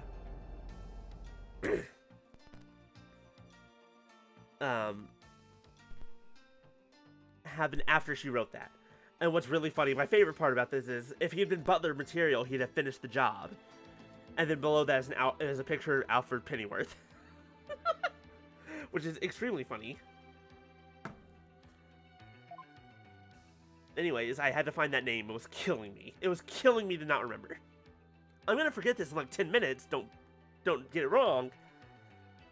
So the not Butler, the person who got passed over to be Butler did it. That's right. I also forgot that little bit. It's like, see, this is why you aren't Butler material. You failed. Now then, on to the final bit of this chapter. The trial. The trial that'll probably last 1,000 years. But I think it's only the 1-day trial? I don't know if there's another day, because technically this is already the second trial day in this fucking trial. I'm saying trial a lot. And day. Someone stop me. May 19th, 8:50 a.m., High Court of Karain.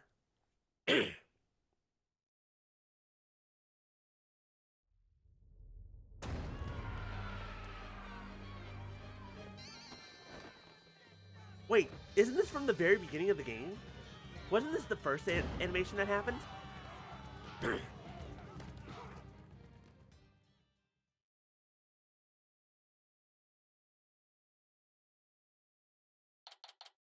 May 19th, 9:28. High Court of Karain. Accused lobby. It's complete chaos outside. Let's just say the Defiant Dragon supporters demonstrating for Dirk's freedom have taken a very special interest in the outcome of today's trial. And look about ready to string us up if we lose. Trials here are pretty much like the ones back home, but with one major difference. The divination seance. The victim's final memories will become a matter for deliberation. I've heard about that, but they haven't stopped you from winning your cases here in Karain. True, but it wasn't easy. Still, the memories of the dead are simply another piece of evidence. There's always a way to deal with them if your client is truly innocent. Well, I know Dirk is innocent, but...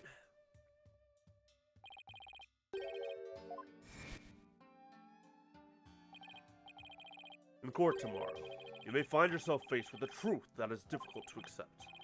But I know you. I know you can handle the truth no matter what it turns out to be.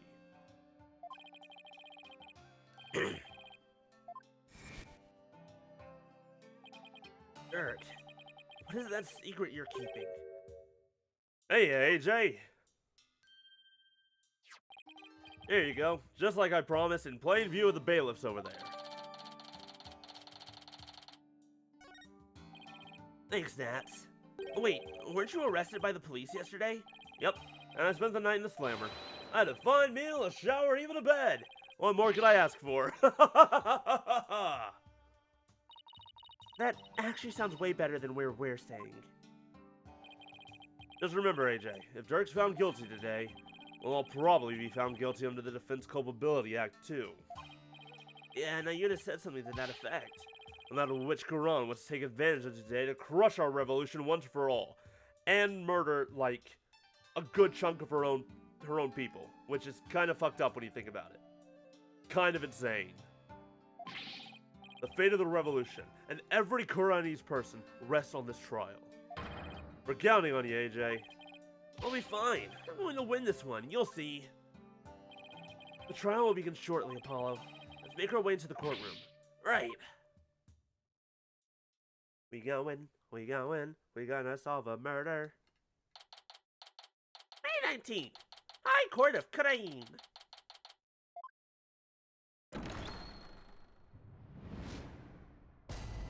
All rise.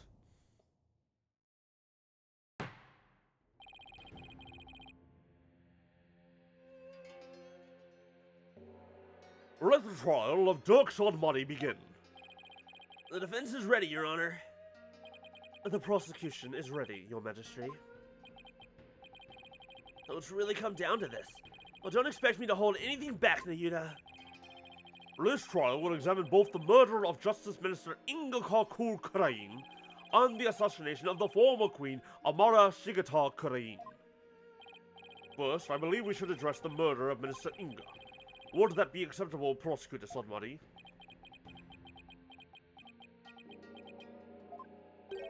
Prosecutor Sodmari? Yes, of course. Please proceed. I'm definitely all here. I am perfectly ready for this trial. I am not lost in pain and regrets. What's with him? How very unlike you, Prosecutor. Is your mind elsewhere this day? Not at all, Your Majesty. You really going to be able to go through with this, Nayuta? Well, Prosecutor Sonmari, I would be remiss if I failed to voice a concern of mine. I have heard mention that you are son to the accused, Dirk Sonmari. You know, now that I think about it, you have the same last name. Ha! What a strange coincidence if you're not actually his son. You have heard true. Does that fact pose some sort of a problem, Your Majesty? A father being prosecuted by his own son. Could one possibly deliberate such a case without having personal feelings intervene? Yes, without question. Can he really handle this? Even if it is Prosecutor Sonmari going against his own father, just Letting the son of a criminal even be a prosecutor in the first place. Dirk? Fellow citizens, you would do well not to underestimate my son. He's not one to allow personal feelings to interfere with the execution of his duty. Isn't that right, Naida? I will not stop until my work here is done. See? All you doubters just sit back before you trip over your own stupidity. The accused will not take the stand without first being summoned. In any case, if Prosecutor Sonmari has no issue with this arrangement, then let us commence the deliberations. Now, voice, who was that? Was it... Hi, Queen Goran. One moment, if you would. Your Eminence! Your Eminence, what brings you here? Uh-oh, she's at the prosecutor bench. Uh-oh! Interesting. I find this fascinating and unexpected. Your Majesty, it would appear that Prosecutor Sonmari does indeed have some reservations. No, that's not true. Did you truly believe you could deceive me, Nayuta Sonmari? One should hold no reservations if one is to stand on these hallowed funerary grounds. I have none, Your Eminence. No, it is clear we cannot leave this matter to you. We shall handle the prosecution of enemy of the crown, Dirk Sonmari, personally. But remain by our side and bear witness how a true prosecutor enforces the law. Excuse me, but is the Queen going to prosecute the case? Is that, kosher? There is no need for concern.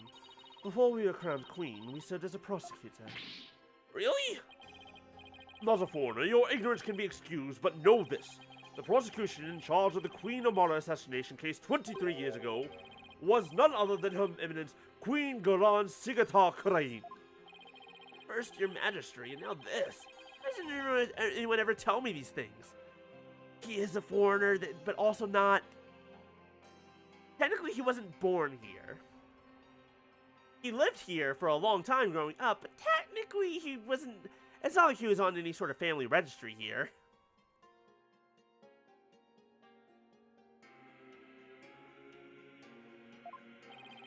I heard she served as the Minister of Justice, but she was also a prosecutor?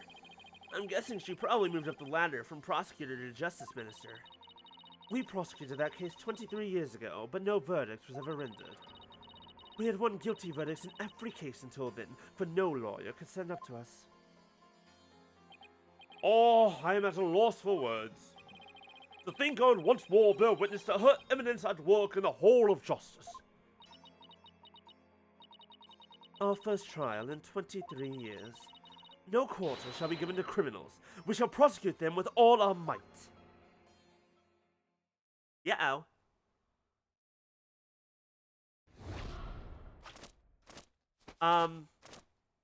Oh my god! What the fuck?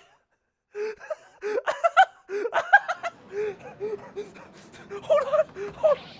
What a magnificent sight! The Queen's attire from her prosecutor dies to think we can see this once more. Fuck ups! I can't!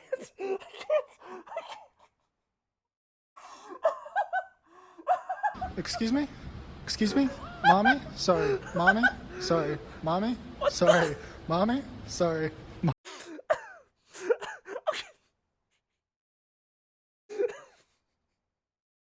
What the?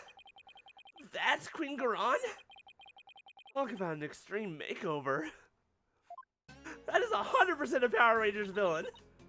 What the fuck? I...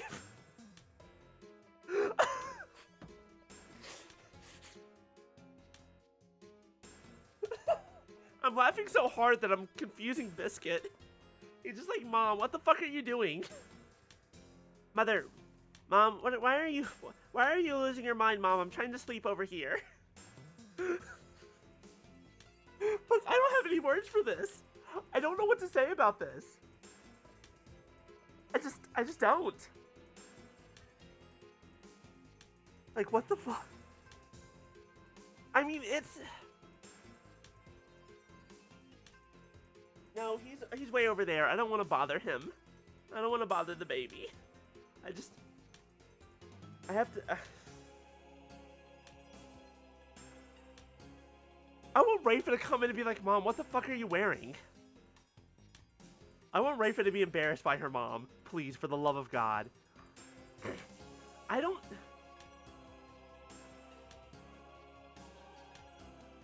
This is wild. This is why I'm literally stun-locked. We've been speckeldorfed. That's not even a word that I agree with ya. I also need to change her voice slightly to be more. Also, did her nails grow like 5 inches? Jesus Christ. Suddenly wearing a skin-tight suit. Her hair is super coiled and there's a fan blowing on her. And she's got her nails grew several inches. She always had her hands covered? Oh my God, you're right. And she has this fucking wind fan. This wind fan. They're all wind fans. All fans are wind fans. Whatever. This fan is reminiscent of one from mythology. It's all coming back now. The feel of my blood pumping through my veins. Are you a vampire? Oh, the warbard.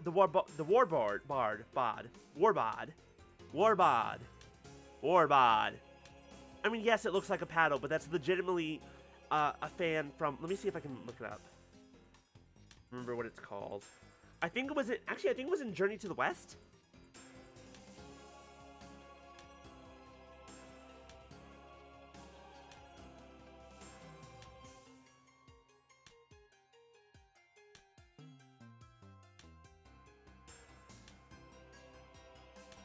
The magic fan. Was this it?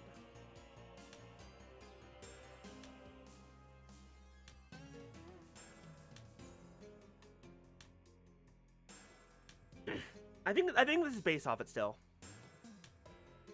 A Yowie paddle. Oh my God. Woe to you, O enemies of Krain, for I shall personally slice, dice, and grind you up into hog feed. I don't suppose I could ask her to roll back to her polite, free motion of her personality. Know this, lawyer. Yes?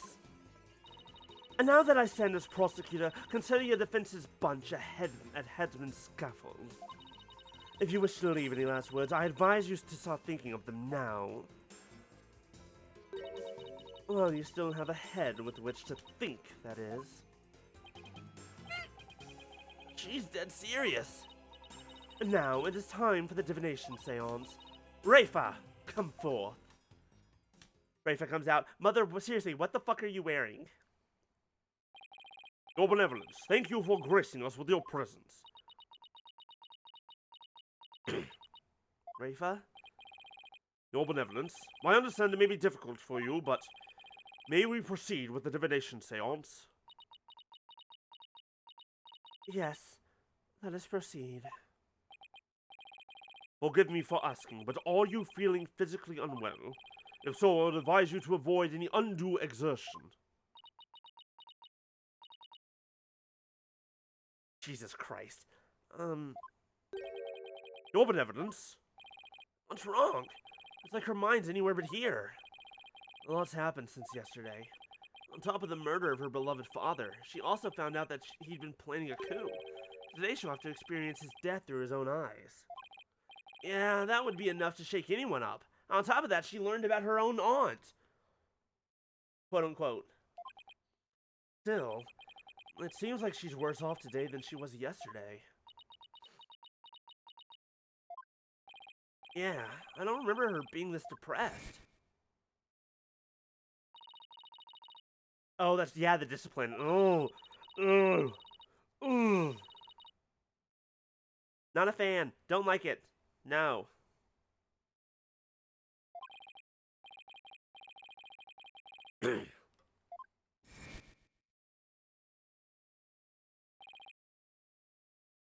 Wait.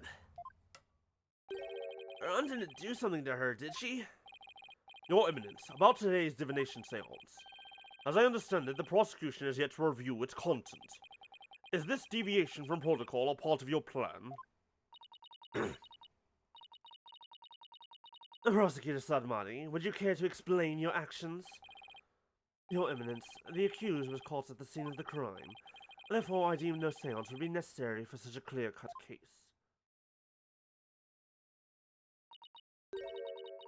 You and your bleeding heart. You seek to spare Rafa the trauma of witnessing her father's death. Is that why you have done this? Not at all. You were concerned for me, Prosecutor Sadmati? That's oddly compassionate of him, all things considered. Your Eminence, your Majesty, regardless of what is best for her benevolence, this case is blessed with the bounty of incontrovertible evidence. So I believe we could reach a swift verdict without devoting precious time to a seance. You have a point. Personally, I would like to spare her benevolence any undue misery. Experience the murder of a loved one is a burden no one should have to bear.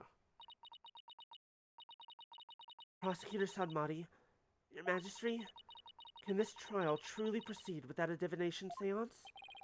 I can't blame her for not wanting to experience her father's murder firsthand. Your Eminence, what are your feelings on the matter? Shall we have her benevolence return home for some much-needed rest? We shall not. You fools spoil her with your feckless words of compassion. Arbok, they're hypnotizing titties. Obviously. But no, you're right. She definitely has that kind of Arbok feel to her. No compassion for her own daughter. Ugh. Listen well, Rafa. You have spoken time and time again about how grown up you are now. Yes, but... So let us see if the royal priestess has truly come into her own. Are you prepared to fulfill your duty and perform the divination seance as you should?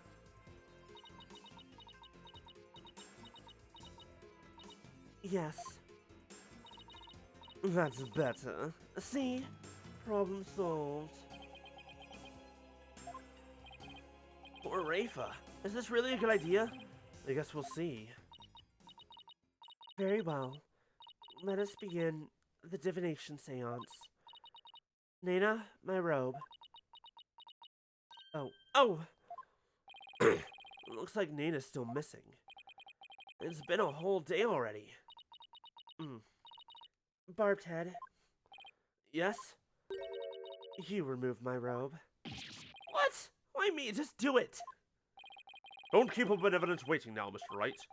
Can't you see she's ready to begin? Great. I've introduced a royal robe remover. I consider that... Okay, this is gonna sound weird. I would kind of consider this a nice thing, because it means that she... Because, like, she's only ever let Nana do it, and Nana but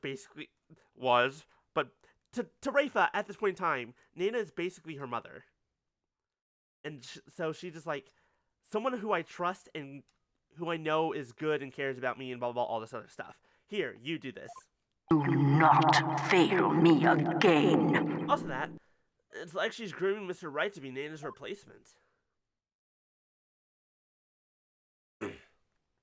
I really wish they would have just had a very simple animation of Phoenix sliding into frame, grabbing the cloak, and then sliding back out.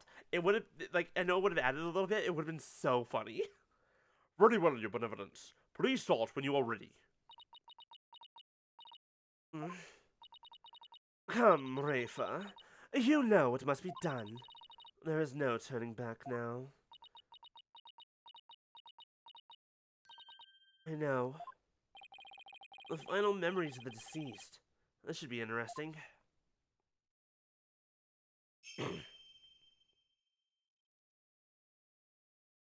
O Holy Mother, we hold this divination seance in your name. Let the eyes of everyone here be clear, and our ears be unstopped. O dance of devotion, guide the victim's soul to me, so that we may receive their final memories in the pool of souls.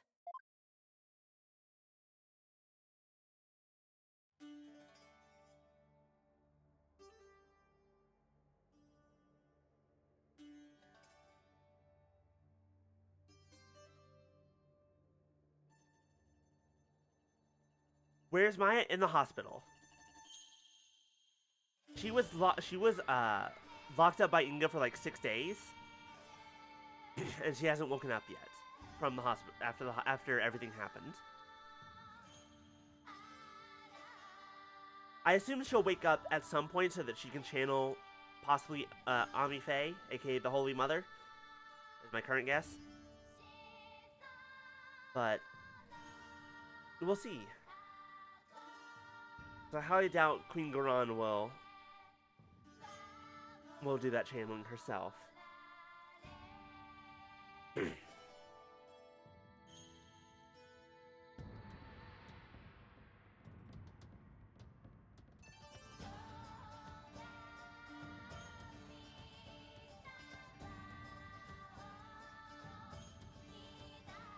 And I appreciate the lurkin'. I really do.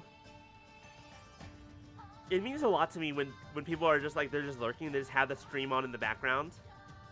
Like, not even interacting, they're just like, yeah, I'll listen to this full chat about bullshit for 3 hours, why not?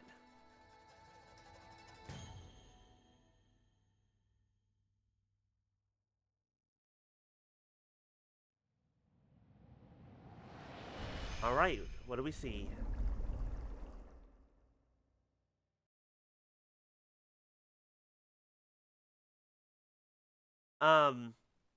Y'all? Rafa?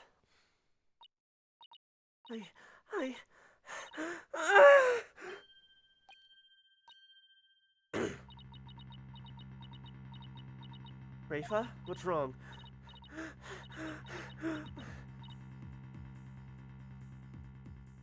Don't catch her! Okay. Your benevolence! What's wrong? This is unacceptable! Bailiff, take your benevolence to the first aid station at once! This is not good. On Rafa.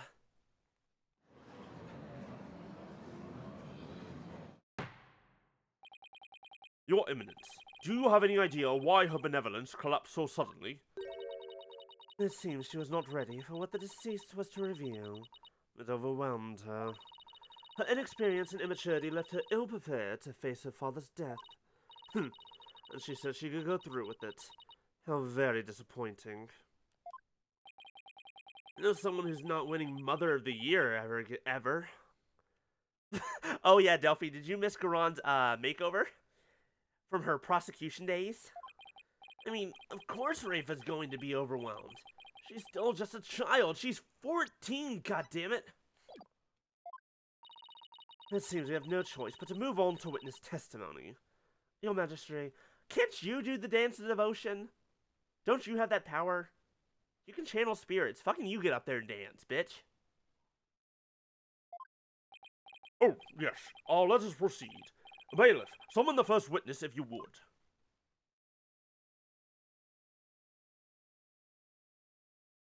Who? Hi, Dirk. What do you mean you're the first witness? Is this not the accused? It is indeed. I thought I would give him the opportunity to plead his case. For true justice is more than a unilateral presentation of the facts by the prosecution. That seems uncharacteristically fair of her. However, should the accused fail to produce convincing testimony... Good job. Thank you for the pats. Yay. He, along with his cabal of traitors lawyers, shall immediately be found guilty, and their heads will roll from their shoulders. What? I should have known there was a catch. Your court rule, your rules. Wait, no. Your court, your rules. Same as it always was, I see, Gran. Now then, Mr. Dirk Shodwadi, if you could enlighten us to what happened. Well, I would if I could. Not gonna be much to go on.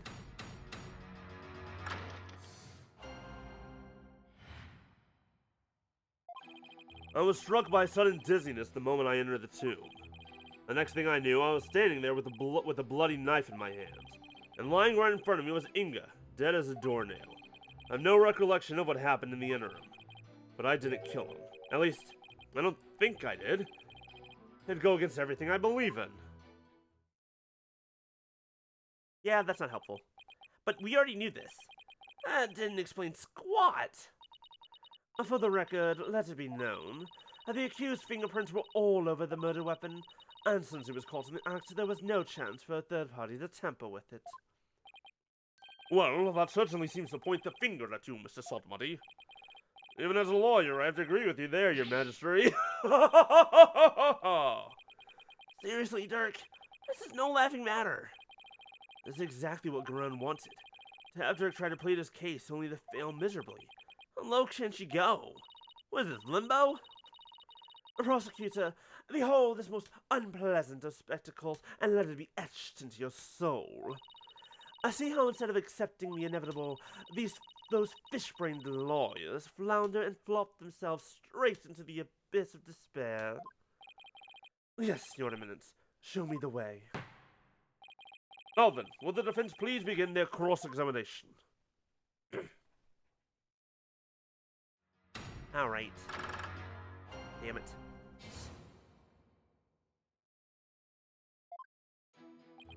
I was struck by a sudden Oh dizziness. shit.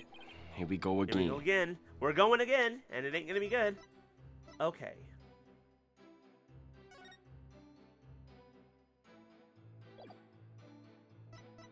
He was stabbed in the back. That's the thing that gets me. But it doesn't really help as well.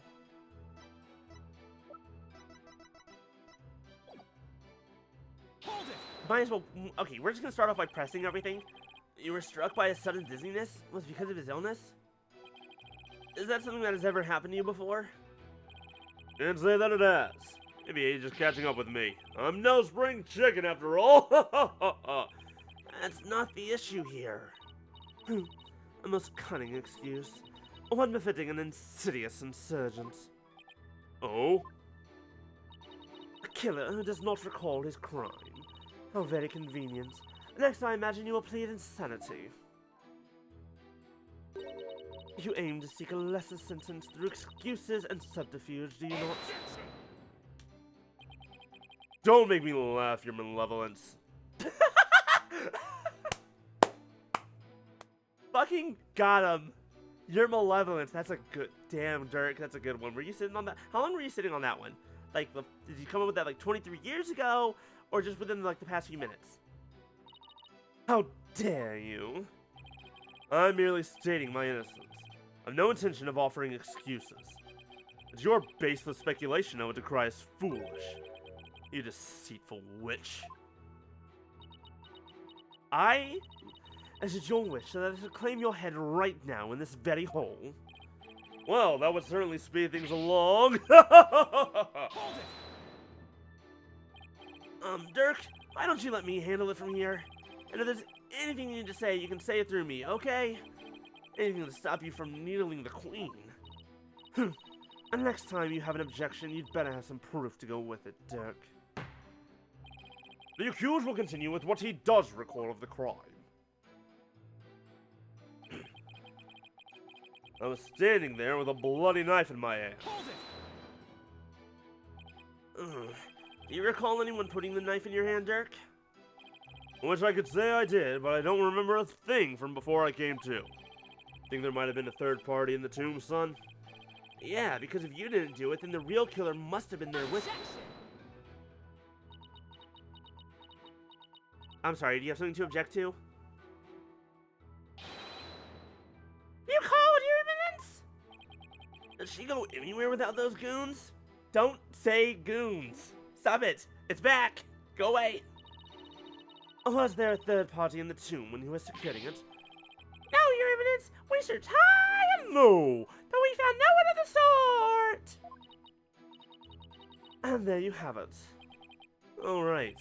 They did search them. No, they searched everywhere except for one place. There is one place they didn't search. They didn't search the goddamn casket. Furthermore, my guards had the entire tomb surrounded, so there was no way for anyone to escape. That's right. No one got in or out without our knowledge. Her Eminence's on-site directives were absolutely flawless. Urdi Harakaran! Ugh. Do you see now? The presence of a third party is beyond the realm of possibility. The tomb was, for all intents and purposes, completely sealed off from the rest of the world. What a waste of time. How can it be any more obvious? Dirk must be... Goons. Goons going goonishly. Goon. Gooning. Goon. Rika likes to goon.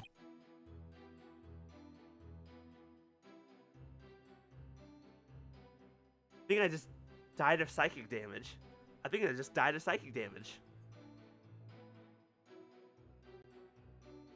Alright, well. That happened. Thanks for nothing, gallery guy. Except our graves weren't already deep enough. Accused, what do you believe about the possible presence of a third party? Well, based on the situation you presented, I'd say the chances are slim to none. That's on 0. You didn't have to agree with her, Dirk.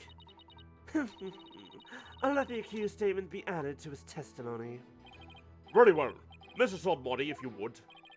It's like the more we press, the thinner our case gets. Well, let's keep pressing, and maybe we'll work out the wrinkles in it, too. You know, I've never used an iron. Goons. Nice attempt. Good attempt. Hold it! We can't prove you innocent without at least the possibility that a third party was there. Find the possible and the impossible, son. That's just what a lawyer's got to do sometimes. Isn't that right? Right? Right. Right. Right. Has anyone ever told you you have a confusing name? Yeah, I get that a lot. Who, me? Yeah, you could say that. I've seen more than my fair share of trials like that. They start with no viable evidence, useful testimony, or any hope of winning. Through cold sweat, desperation, and a little luck, I always manage to pull them off. Right. I can see we are kindred spirits, you and I. Jeez, taking cases like that must shave years off your life. If that were true, I'd be long dead. In the possible, in the impossible, can I prove that it was at least possible that there was a third party there? Yes. Yes, I can. Dirk, what did you see at the scene of the crime? Well, let's see. I came to... And lying in front of me... Okay, I'm gonna do a save here. Save there. And we're just gonna present some evidence. Some evidence. Some evidence. Please let the music stop. Objection! Yes! I love it. Your Eminence, I'm afraid this trial will not go exactly as you anticipated. Because I can show how there might have been a third party in that tomb. Oh, how very fascinating. Rika likes to goon goons in the goon. Go on, I do so love a good fairy tale. We did a luminol test at the crime scene. And we found a blood stain that didn't match the Justice Minister's blood. I will remind you that neither Dirk nor Miss Faye were injured during the incident. The thing is, this blood stain we found had been wiped up by someone. What's this? What? Who would have done such a thing? That's the big question, isn't it? Who wiped out the blood and why? Thinking about it logically, it must be someone who wanted to conceal their presence at the scene of the crime.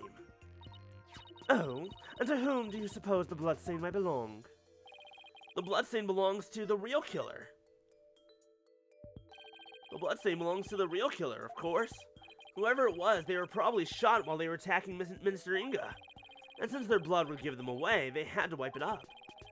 I say this because we know for a fact that the Justice Rika Minister von Gunenstein. Jesus Christ, y'all. I apologize to the lurkers and everyone and myself. Know for a fact that the Justice Minister fired his gun in the tomb. You have the memory of a flea. But there was nowhere for anyone to hide. This, too, is a known fact. Objection! But a bloodstain from a third party means there must have been someone hiding there. Very well, then, tell me this. Where was this third party hiding? The crime scene was thoroughly searched after it was discovered. So if there was still a hiding place, it would have to be somewhere no one would dare look. Summarize the crime so far? Well, let's see here. Inga captured Maya Fey. Dirk went in for a hostage exchange. He felt dizzy, and all of a sudden he woke up, and there was a dead Inga on the ground with a stab wound in his back. And Dirk was holding a big knife. Goons we have also- gooned. Goons do be goonin'. Ain't that right, y'all? We're talking about henchmen, of course. They go around and they rough people up. They look intimidating. Bad guys, but they're not like high-level bad guys. They're a little low-level. Like, on the street bad guys. Somewhere no one would dare look? I know, just a place. Or let's have your answer, defense. Now, where could a third party have hidden? I mean, obviously, right here. There's one place no one would search, not even the Queen's Royal Guard. And that would be inside Queen Armara's sarcophagus. Even now, it's locked up tight. No one would find you if you hid in there. I'm told that it's temperature controlled to preserve the mummy within. But if someone dressed warmly enough, they could withstand the cold for a short time. Oh, this is sacrilege! Surely the perpetrator of such a foul deed would be cursed! But that's just it. The killer knew everyone would be too scared to open the sarcophagus. True, the guards were so scared of being cursed they wouldn't even touch it. And when the coast was clear, the killer made a quick escape from within their frigid confines. Well now, that does sound like a plausible method of evading capture. The defense requested a DNA test on the bloodstain. And then we'll see just who the real killer is. Bow your head and kneel, lawyer. So your head may be parted from your shoulders. Huh? The trial's not even over. Oh hey, it's the magic thing that the magic fan does from the stories.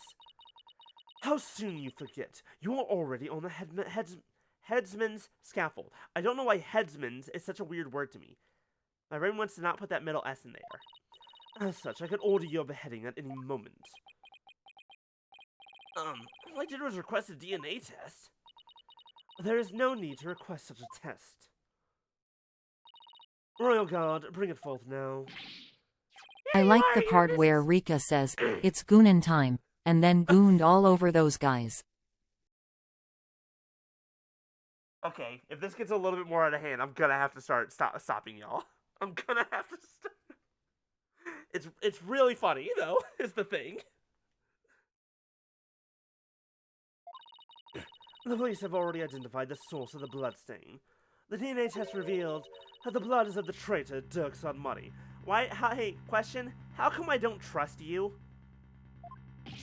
What? Dirk wasn't injured. So where did his blood come from? Correct. Maybe he coughed it up. Dirk's illness. No, there was a lot of blood. Could he have really coughed up that much? And did he wipe it up to hide his failing health? Dirk, is it really that bad? I think she's lying. Oh shoot, you got me. I'm so... I don't trust you. I don't trust you. Like, legitimately. Pay attention, Horn Devil, for this case has already been solved. You claim that this bloodstain will lead us to the real killer, did you not? Uh-oh. About that. Did Dirk rescue Maya? Sort of? We don't really know what happened?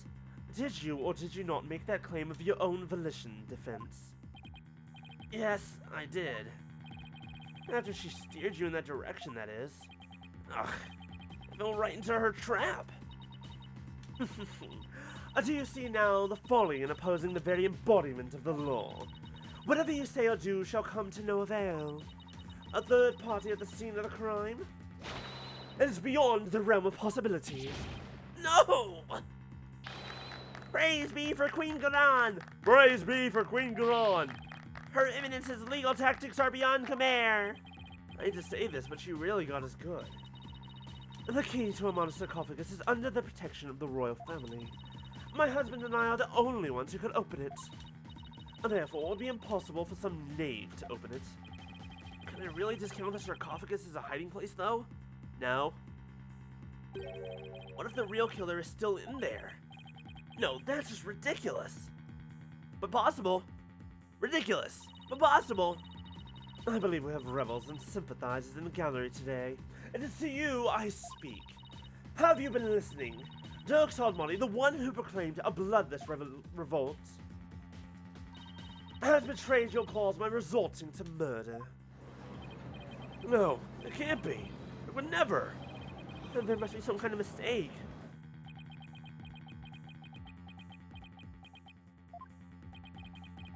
The Defiant Dragons and their sympathizers are starting to have doubts. So this is why Garan allowed us to cross-examine Dirk. By establishing his guilt in Inga's murder, she's effectively damaged his reputation among those who support him. True, but now we have an even bigger problem. And now, for the lawyers, you will honor your end of the bargain. Accept your guilty verdict for your failure to explain your client's actions.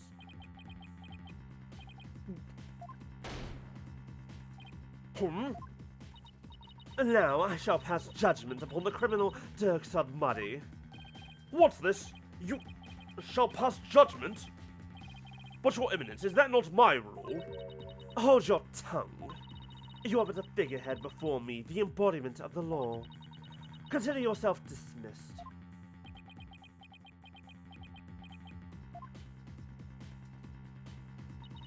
As Queen of Karain, I shall now pass judgment upon the accused.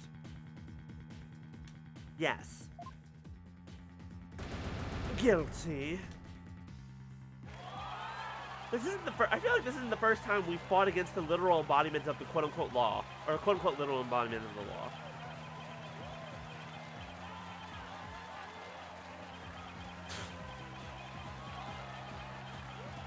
So many people swimming for the evil queen. Objection! Phoenix or Apollo? Oh, wait! You didn't even give me a chance to rebut. Know when you are defeated, lawyer. But just this once, I am willing to show you the depths of my compassion. Tell me why I should allow these proceedings to continue. Come, convince me. Exactly, that's who I was thinking. What the fuck was his name? Was that Prosecutor Grant? Or Chief Justice Grant? Or what was his name? I don't remember his name, but he wore orange and he was very precise about time. He looked like a kindly old grandfather, but he wasn't. Quick, Apollo! Even if you have to bluff, we've got to keep this trial going. Show her that the crime could have been committed by a third party. Strongheart. That's right. Strongheart. How am I supposed to do that?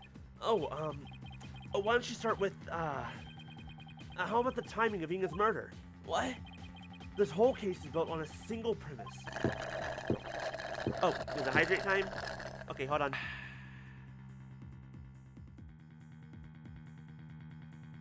Water. And Ingo was murdered after Dirk entered the tomb. But what if that's not true? Like, if our assumptions are all wrong, it just might work.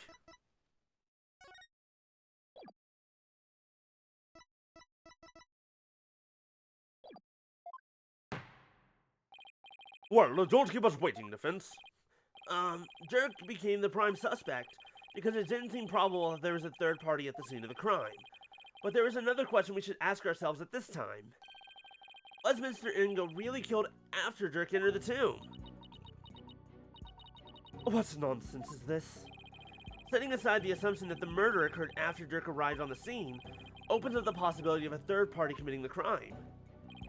The question before us is, when was Mr. Ingo really killed? Trying to remember. It says time of death approximately 3 p.m. But if they were kept cold, like in a sarcophagus that's temperature controlled, and then brought out afterwards, the time of death would be wrong. So he was really found before? Isn't it possible that before Dirk even set foot in the tomb, Minister Ingo was already dead? That would certainly make the possibility of a third party more probable. Well, of course! I fell unconscious right after I entered the tomb. Even if I hadn't, I would have had a clear line of sight to his body from the entrance. Which means... You wouldn't have noticed his body either way. This scenario is entirely possible, and so we can't rule out the possibility of a third person committing the crime. I see. Well, that certainly does make sense. So far, so good. This might actually work. Very well. I shall play along with whatever little game you have knocking around in that tiny mind of yours. I was starting to get quite bored of all this. I could do with a distraction. Yes! Let us hear some testimony that will shed light on when exactly the minister was slain. Bailiff, summon Rafa. Surely she has recovered by now. But what about me? Don't I serve a purpose anymore? I feel bad for him. This bitch motherfucker. I hope you are feeling better, your benevolence. Must I perform the divination seance? What? Oh, no. We merely require your testimony this time. How could my testimony be of any value? Your benevolence? She needs better parents. And by that I mean her actual parents. And friends. It says Rafa seems awfully depressed. After what she's been through, summoning her again is like rubbing salt in the wound. Being unable to perform the seance was probably the last straw. I hope she doesn't pass out again. Prosecutor Sadmari, may I ask you something? Of course, your benevolence. I've been meaning to ask you this since yesterday. Did you know about Queen Amara and about me? From where did you hear such a thing? From Mother, and only yesterday. Rafa was carrying on about telling the truth to the people, so I told her. I told her what the truth really was. For it is up to a mother to discipline her child. I see. Be that as it may, your benevolence, it has no bearing upon our trial here today. So there's no need to let it trouble you. I know.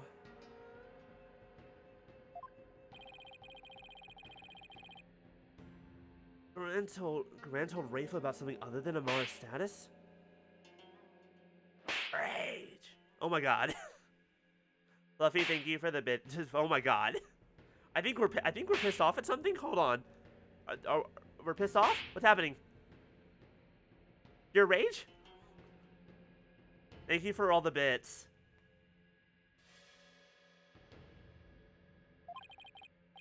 Sounds like it, but what could it be? Rafa, the defense has proposed something preposterous.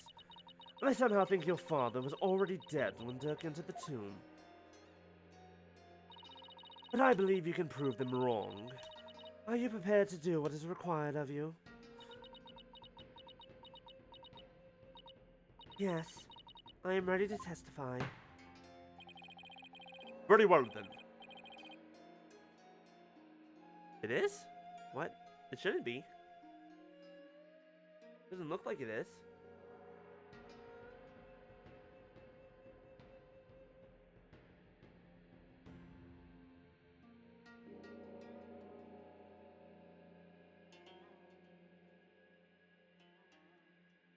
Hold on, I'm testing things. I don't see it. At some angles? What about at some devils? Is it clipping through at some devils? I'm trying to get it to do half-lidded. Glasses and light make the eye tracking really difficult. Your testimony, if you please. That time I wasn't looking. On the day of the murder, I was gazing upon the courtyard from my second-floor veranda. Around 2:30 p.m., I saw my father heading for Amar's tomb. Then, at about 2:45, I saw Barb's head and company into the courtyard. I saw no one go in or out of the tomb after my father entered at about 2:30. But what if someone was in there before that? There's second-floor veranda. Oh, she must be talking about that house facing Inga's private residence. It's not a big deal. I've never noticed it. It's never been brought up before. I'm sure it's fine. So that's the location from which you saw your father at about 2:30? Yes, and shortly after that, you people arrived at the royal residence. So, after the minister entered Amara's tomb at around 2:30, no one went in or out of there until the murder was discovered. The tomb is closed to outsiders, so no one could have snuck in before the murder. That rules out any possibility of a third party lying in wait to slay my poor husband. Or so she'd like us to believe. Now hear me, you useless lawyer. Cease the charade and bow before me. You're not my queen, I didn't vote for you. For I, Queen Gran, shall finally have your head. I didn't know you were the Queen of Hearts. Forgive me, your eminence, but first let us allow the defense to question the witness. Hey, was there anything before that? On the day of the murder, I was gazing upon the courtyard from my second-floor veranda. You say you'd been watching the courtyard until we arrived, correct? That seemed like an awfully long time.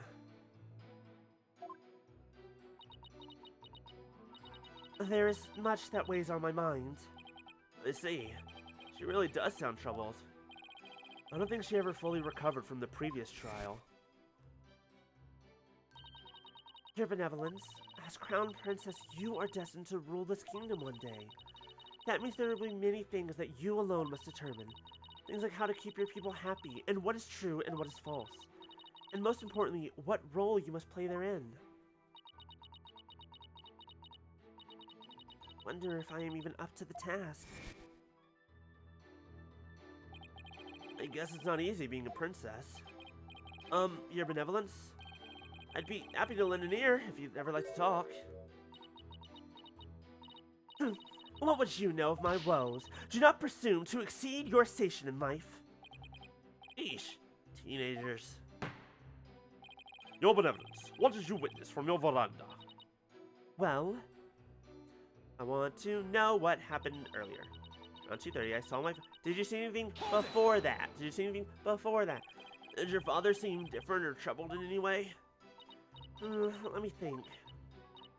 Oh, there was one unusual thing. There was? Yes, a shriek emanated from within my father's quarters. After which I witnessed him bolt outside, his countenance drained of its usual color. He screamed and he was looking pale? What do you suppose happened? I know not. Perhaps he had a bad dream.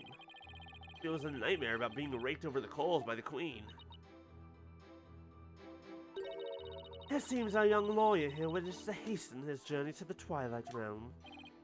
Sorry. That was rude of me. Does the defense believe the witness's last statement to be important? I believe it is. I would like the witness to add it to her testimony. My father let out a scream and came dashing out of his room, his face pale. Hold it! And why do you think he screamed? Was he surprised by someone who didn't belong there? Did anyone else come out? I didn't see anyone else, just my father. That last statement was seriously lacking conviction. Should I press her on this? Softly, just a little bit. Your benevolence. Yes? This incident was a real shock to us all. It must have been really terrible for you, but I want to let you know I know how you feel. Please stop. You presume too much. It's times like these that you need something to take your mind off things. How about we all go on a picnic together or something? I need no sympathy from you. Go on your little picnic alone, hornhead. That's not what I was hoping for from Press Softly. Oh, that didn't go well. Apollo, you have to take a more aggressive approach with people like her. Yeah, he's probably right. Now, back to my testimony. I don't want to be aggressive, though. She's so sad. She's so sad right now. I don't want to be harsh. But okay.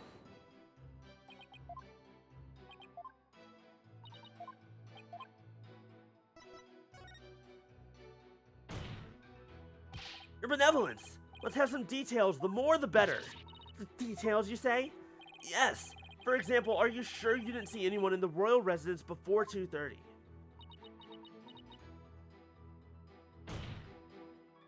Well, is that a yes or a no?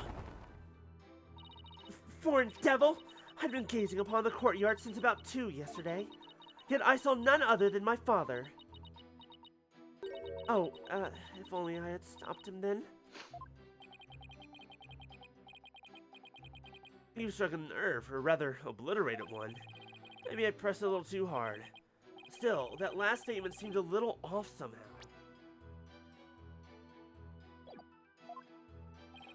So you didn't see anyone except your father in the courtyard after 2 p.m., huh? Please add that to your testimony, your benevolence. Hold on. Okay, picture taken at 2 p.m. with the channeling right. Okay.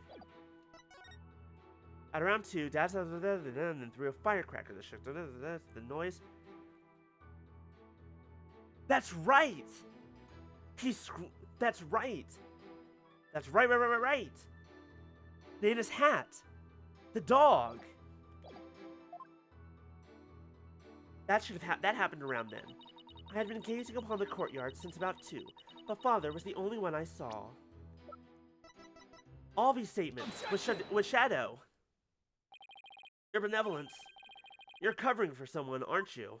Uh-huh. I don't know what you're talking about. Sorry, Rafa, but you're not gonna like this. Well, the thing is, I have a statement here that you might find interesting. It's from a witness who claims that around 2 p.m. this dog got loose and ran into the palace courtyard. That's when the little fella stole this hat from someone. That's Nina's. I mean, nothing. Never mind.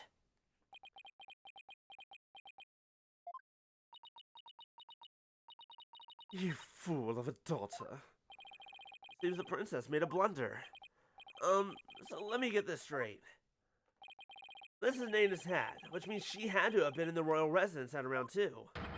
If so, then you had to have seen Nana sometime after 2 p.m. yesterday. Oh, no! Please, your benevolence, tell us what you really saw.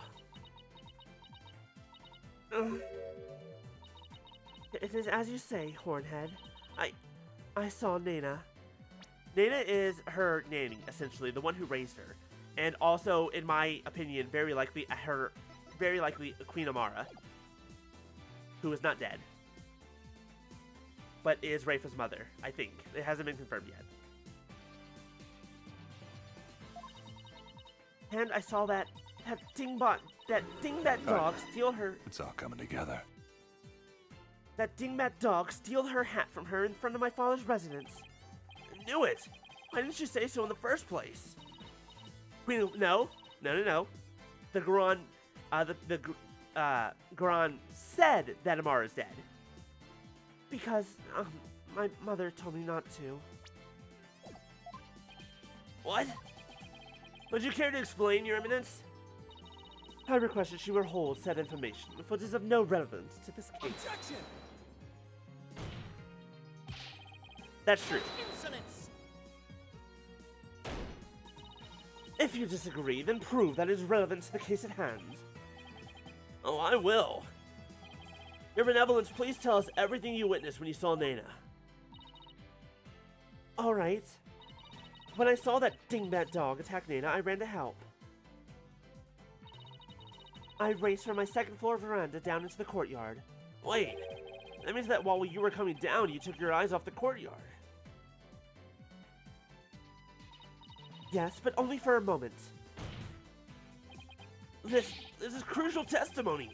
If you took your eyes off the courtyard, it means somebody else could have entered the tomb without you ever knowing. Your Benevolence, are you sure no one else was there? Oh, yes.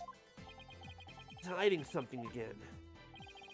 What about Nana? Were you able to help her? When I got down to the courtyard, Nana was... She was gone. Gone? Yes, and I never saw her again after that. Any idea what happened? That dingbat dog must have gobbled her up! I seriously doubt that.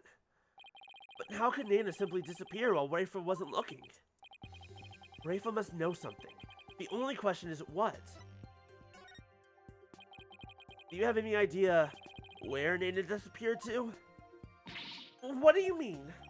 Well, during the time you took your eyes off the courtyard, someone could have headed into the tomb. And it just so happens that Nana disappeared right at that moment. No. Wait, you think Nana had something to do with the murder? I don't think we can rule it out. It sounds like something had kept Nana occupied since the early morning. Plus, she was seen right before the murder and then seemed to vanish into thin air. You're right. Since she's Rafa's attendant, she could come and go as she pleased within the palace grounds. Could Rafa's attendant really be the killer? But that would mean... First my father, and now Nana? These were the people I trusted most. How could this be? Do not heed their lies. Layers are a foul breed, quick to claim that a third party is to blame for a crime. That's kind of how we operate, yes. Nana did not enter the tomb, that much is certain. How can you be so sure? When Nana's hat was stolen, that crazed curse brought an urn full of water upon my husband's doorstep. Is that not right, Rafa? Yes, it is. While that dingbat dog was tugging on Nana's hat, it tipped over the urn. The bottoms of his shoes would have been soaked with water.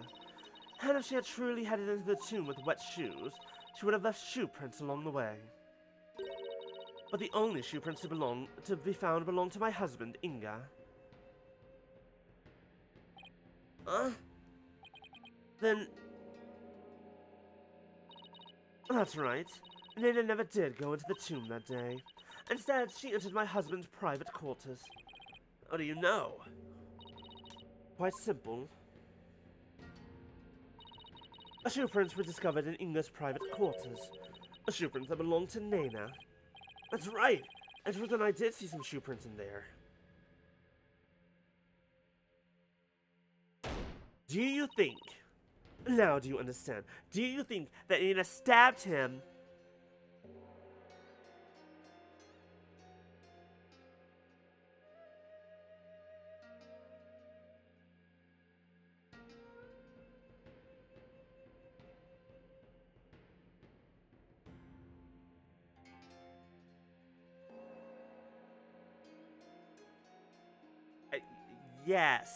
Yes. Correct. Sorry, I was reading what you said, and it took me a minute to understand what you were saying. Also that, she's only 14. Whereas those girls were 18, I think? But also, she would just immediately become queen. Anyways, okay. My other thought that I was having was Nana stabbed, or whoever, that he actually got stabbed in his private quarters, and that's why he screamed and ran? And he ran to the tomb and he died there. And now do you understand? Nana could not possibly have gone into the tomb. Together.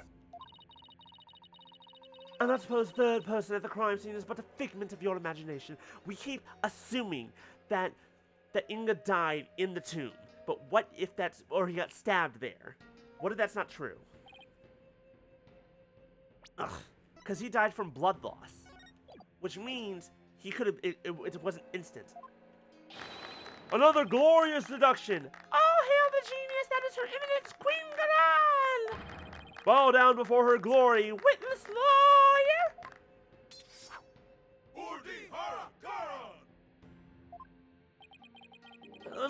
Could those guys fanboy any harder? But is it really true? Did Nana not go into the tomb? Excuse me, but, Mr. Wright?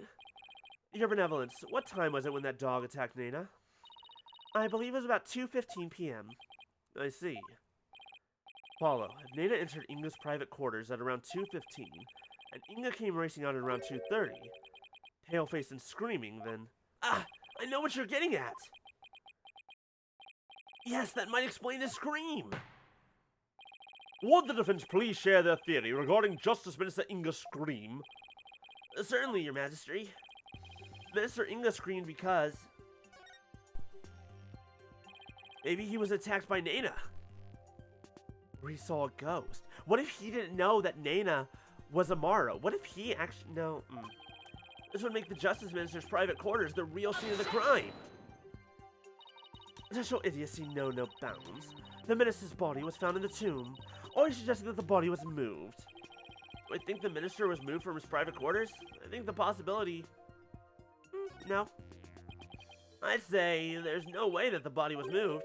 After all, there's an awful lot of blood in the tomb. I understand that the scream was in reaction to Nana's attack, but Inga died in the tomb. We need to explain how those two realities could coincide. Because, okay, when you stab someone with a knife, they're not necessarily going to start bleeding. Once you take the knife out, oh, now they bleeding. Now they be bleeding. Oh, maybe where he was stabbed and where he died were two completely different locations. What do you mean? It's just, let's look at this as simply as possible. If the minister's body wasn't moved, he might have been stabbed by Nana in his private quarters, but then died in the tomb. I see. On the one hand, that seems plausible, but on the other, it seems decidedly implausible. Prosecutor Sodmati, what is that fool babbling on about now? Is this a riddle from one of those fortune cookies Americans seem so fond of? Perhaps, but I believe he himself does not know what he means to say. In all likelihood, it was a poor attempt to confuse us. We should simply ignore him. Objection! It wasn't finished yet, so hold off on the analysis, would you? The autopsy report never stated that the minister's death was instantaneous, so he could have conceivably moved from one place to another after being stabbed. Oh my! Are you suggesting he ran all the way to the tomb with a knife sticking out of his back? Well, yes, that's the gist of it. In short, Minister Inga saw Nana with a knife, let out a scream, and when he turned his back to her to flee... right, and that's when he was stabbed from behind. Well, Your Majesty, does my theory hold water? Insolence! How dare you bore me like this? Huh? You are a humorless moron spewing an endless stream of unamusing drivel. I wasn't trying to be funny, Your Eminence. I just realized what time it is. We're going a little bit over. Prosecutor, enlighten this ignorant clown in lawyer's clothing. Should we go ahead and stop here, or should we try and get to... well, we have no idea how long this is going to take, actually. I think this is a good stop. This is a good stopping point. Because we're about to get rebutted. What do y'all think? Also, I'm getting hungry. So, here's what we're going to do. We're going to go ahead and call it there. And I'm going to say thank you all, everybody, so much for watching today and hanging out and lurking. And thank you, Fluffy, for all the bits. I hope you all enjoyed yourself. Yeah. I don't know what that noise was. I don't know what that noise was. Thursday, we should be back with more Ace Attorney. And then probably next week on Sunday or Monday, we'll continue Jill Lantern instead of this. We'll just go back to Ace Attorney Thursdays, Digimon Survive on Saturday, and then Jill Lantern at the end of the whatever. Goons end of the gooning weekend. goonishly on Rika's goon. Rika? I don't know who that is. That ain't me. But we're going to go ahead and call it there. So thank y'all for hanging out. Thanks for coming by. Oh, Delphi, did you miss it? Did you miss all of it? All of it before? But we're going to go ahead and we're going to go raid just some person that you probably never heard of. Someone named Pink Wisp. I don't know if you know them. I don't know. Who knows? World may never know. But it's fine. And we're going to see y'all later. Bye.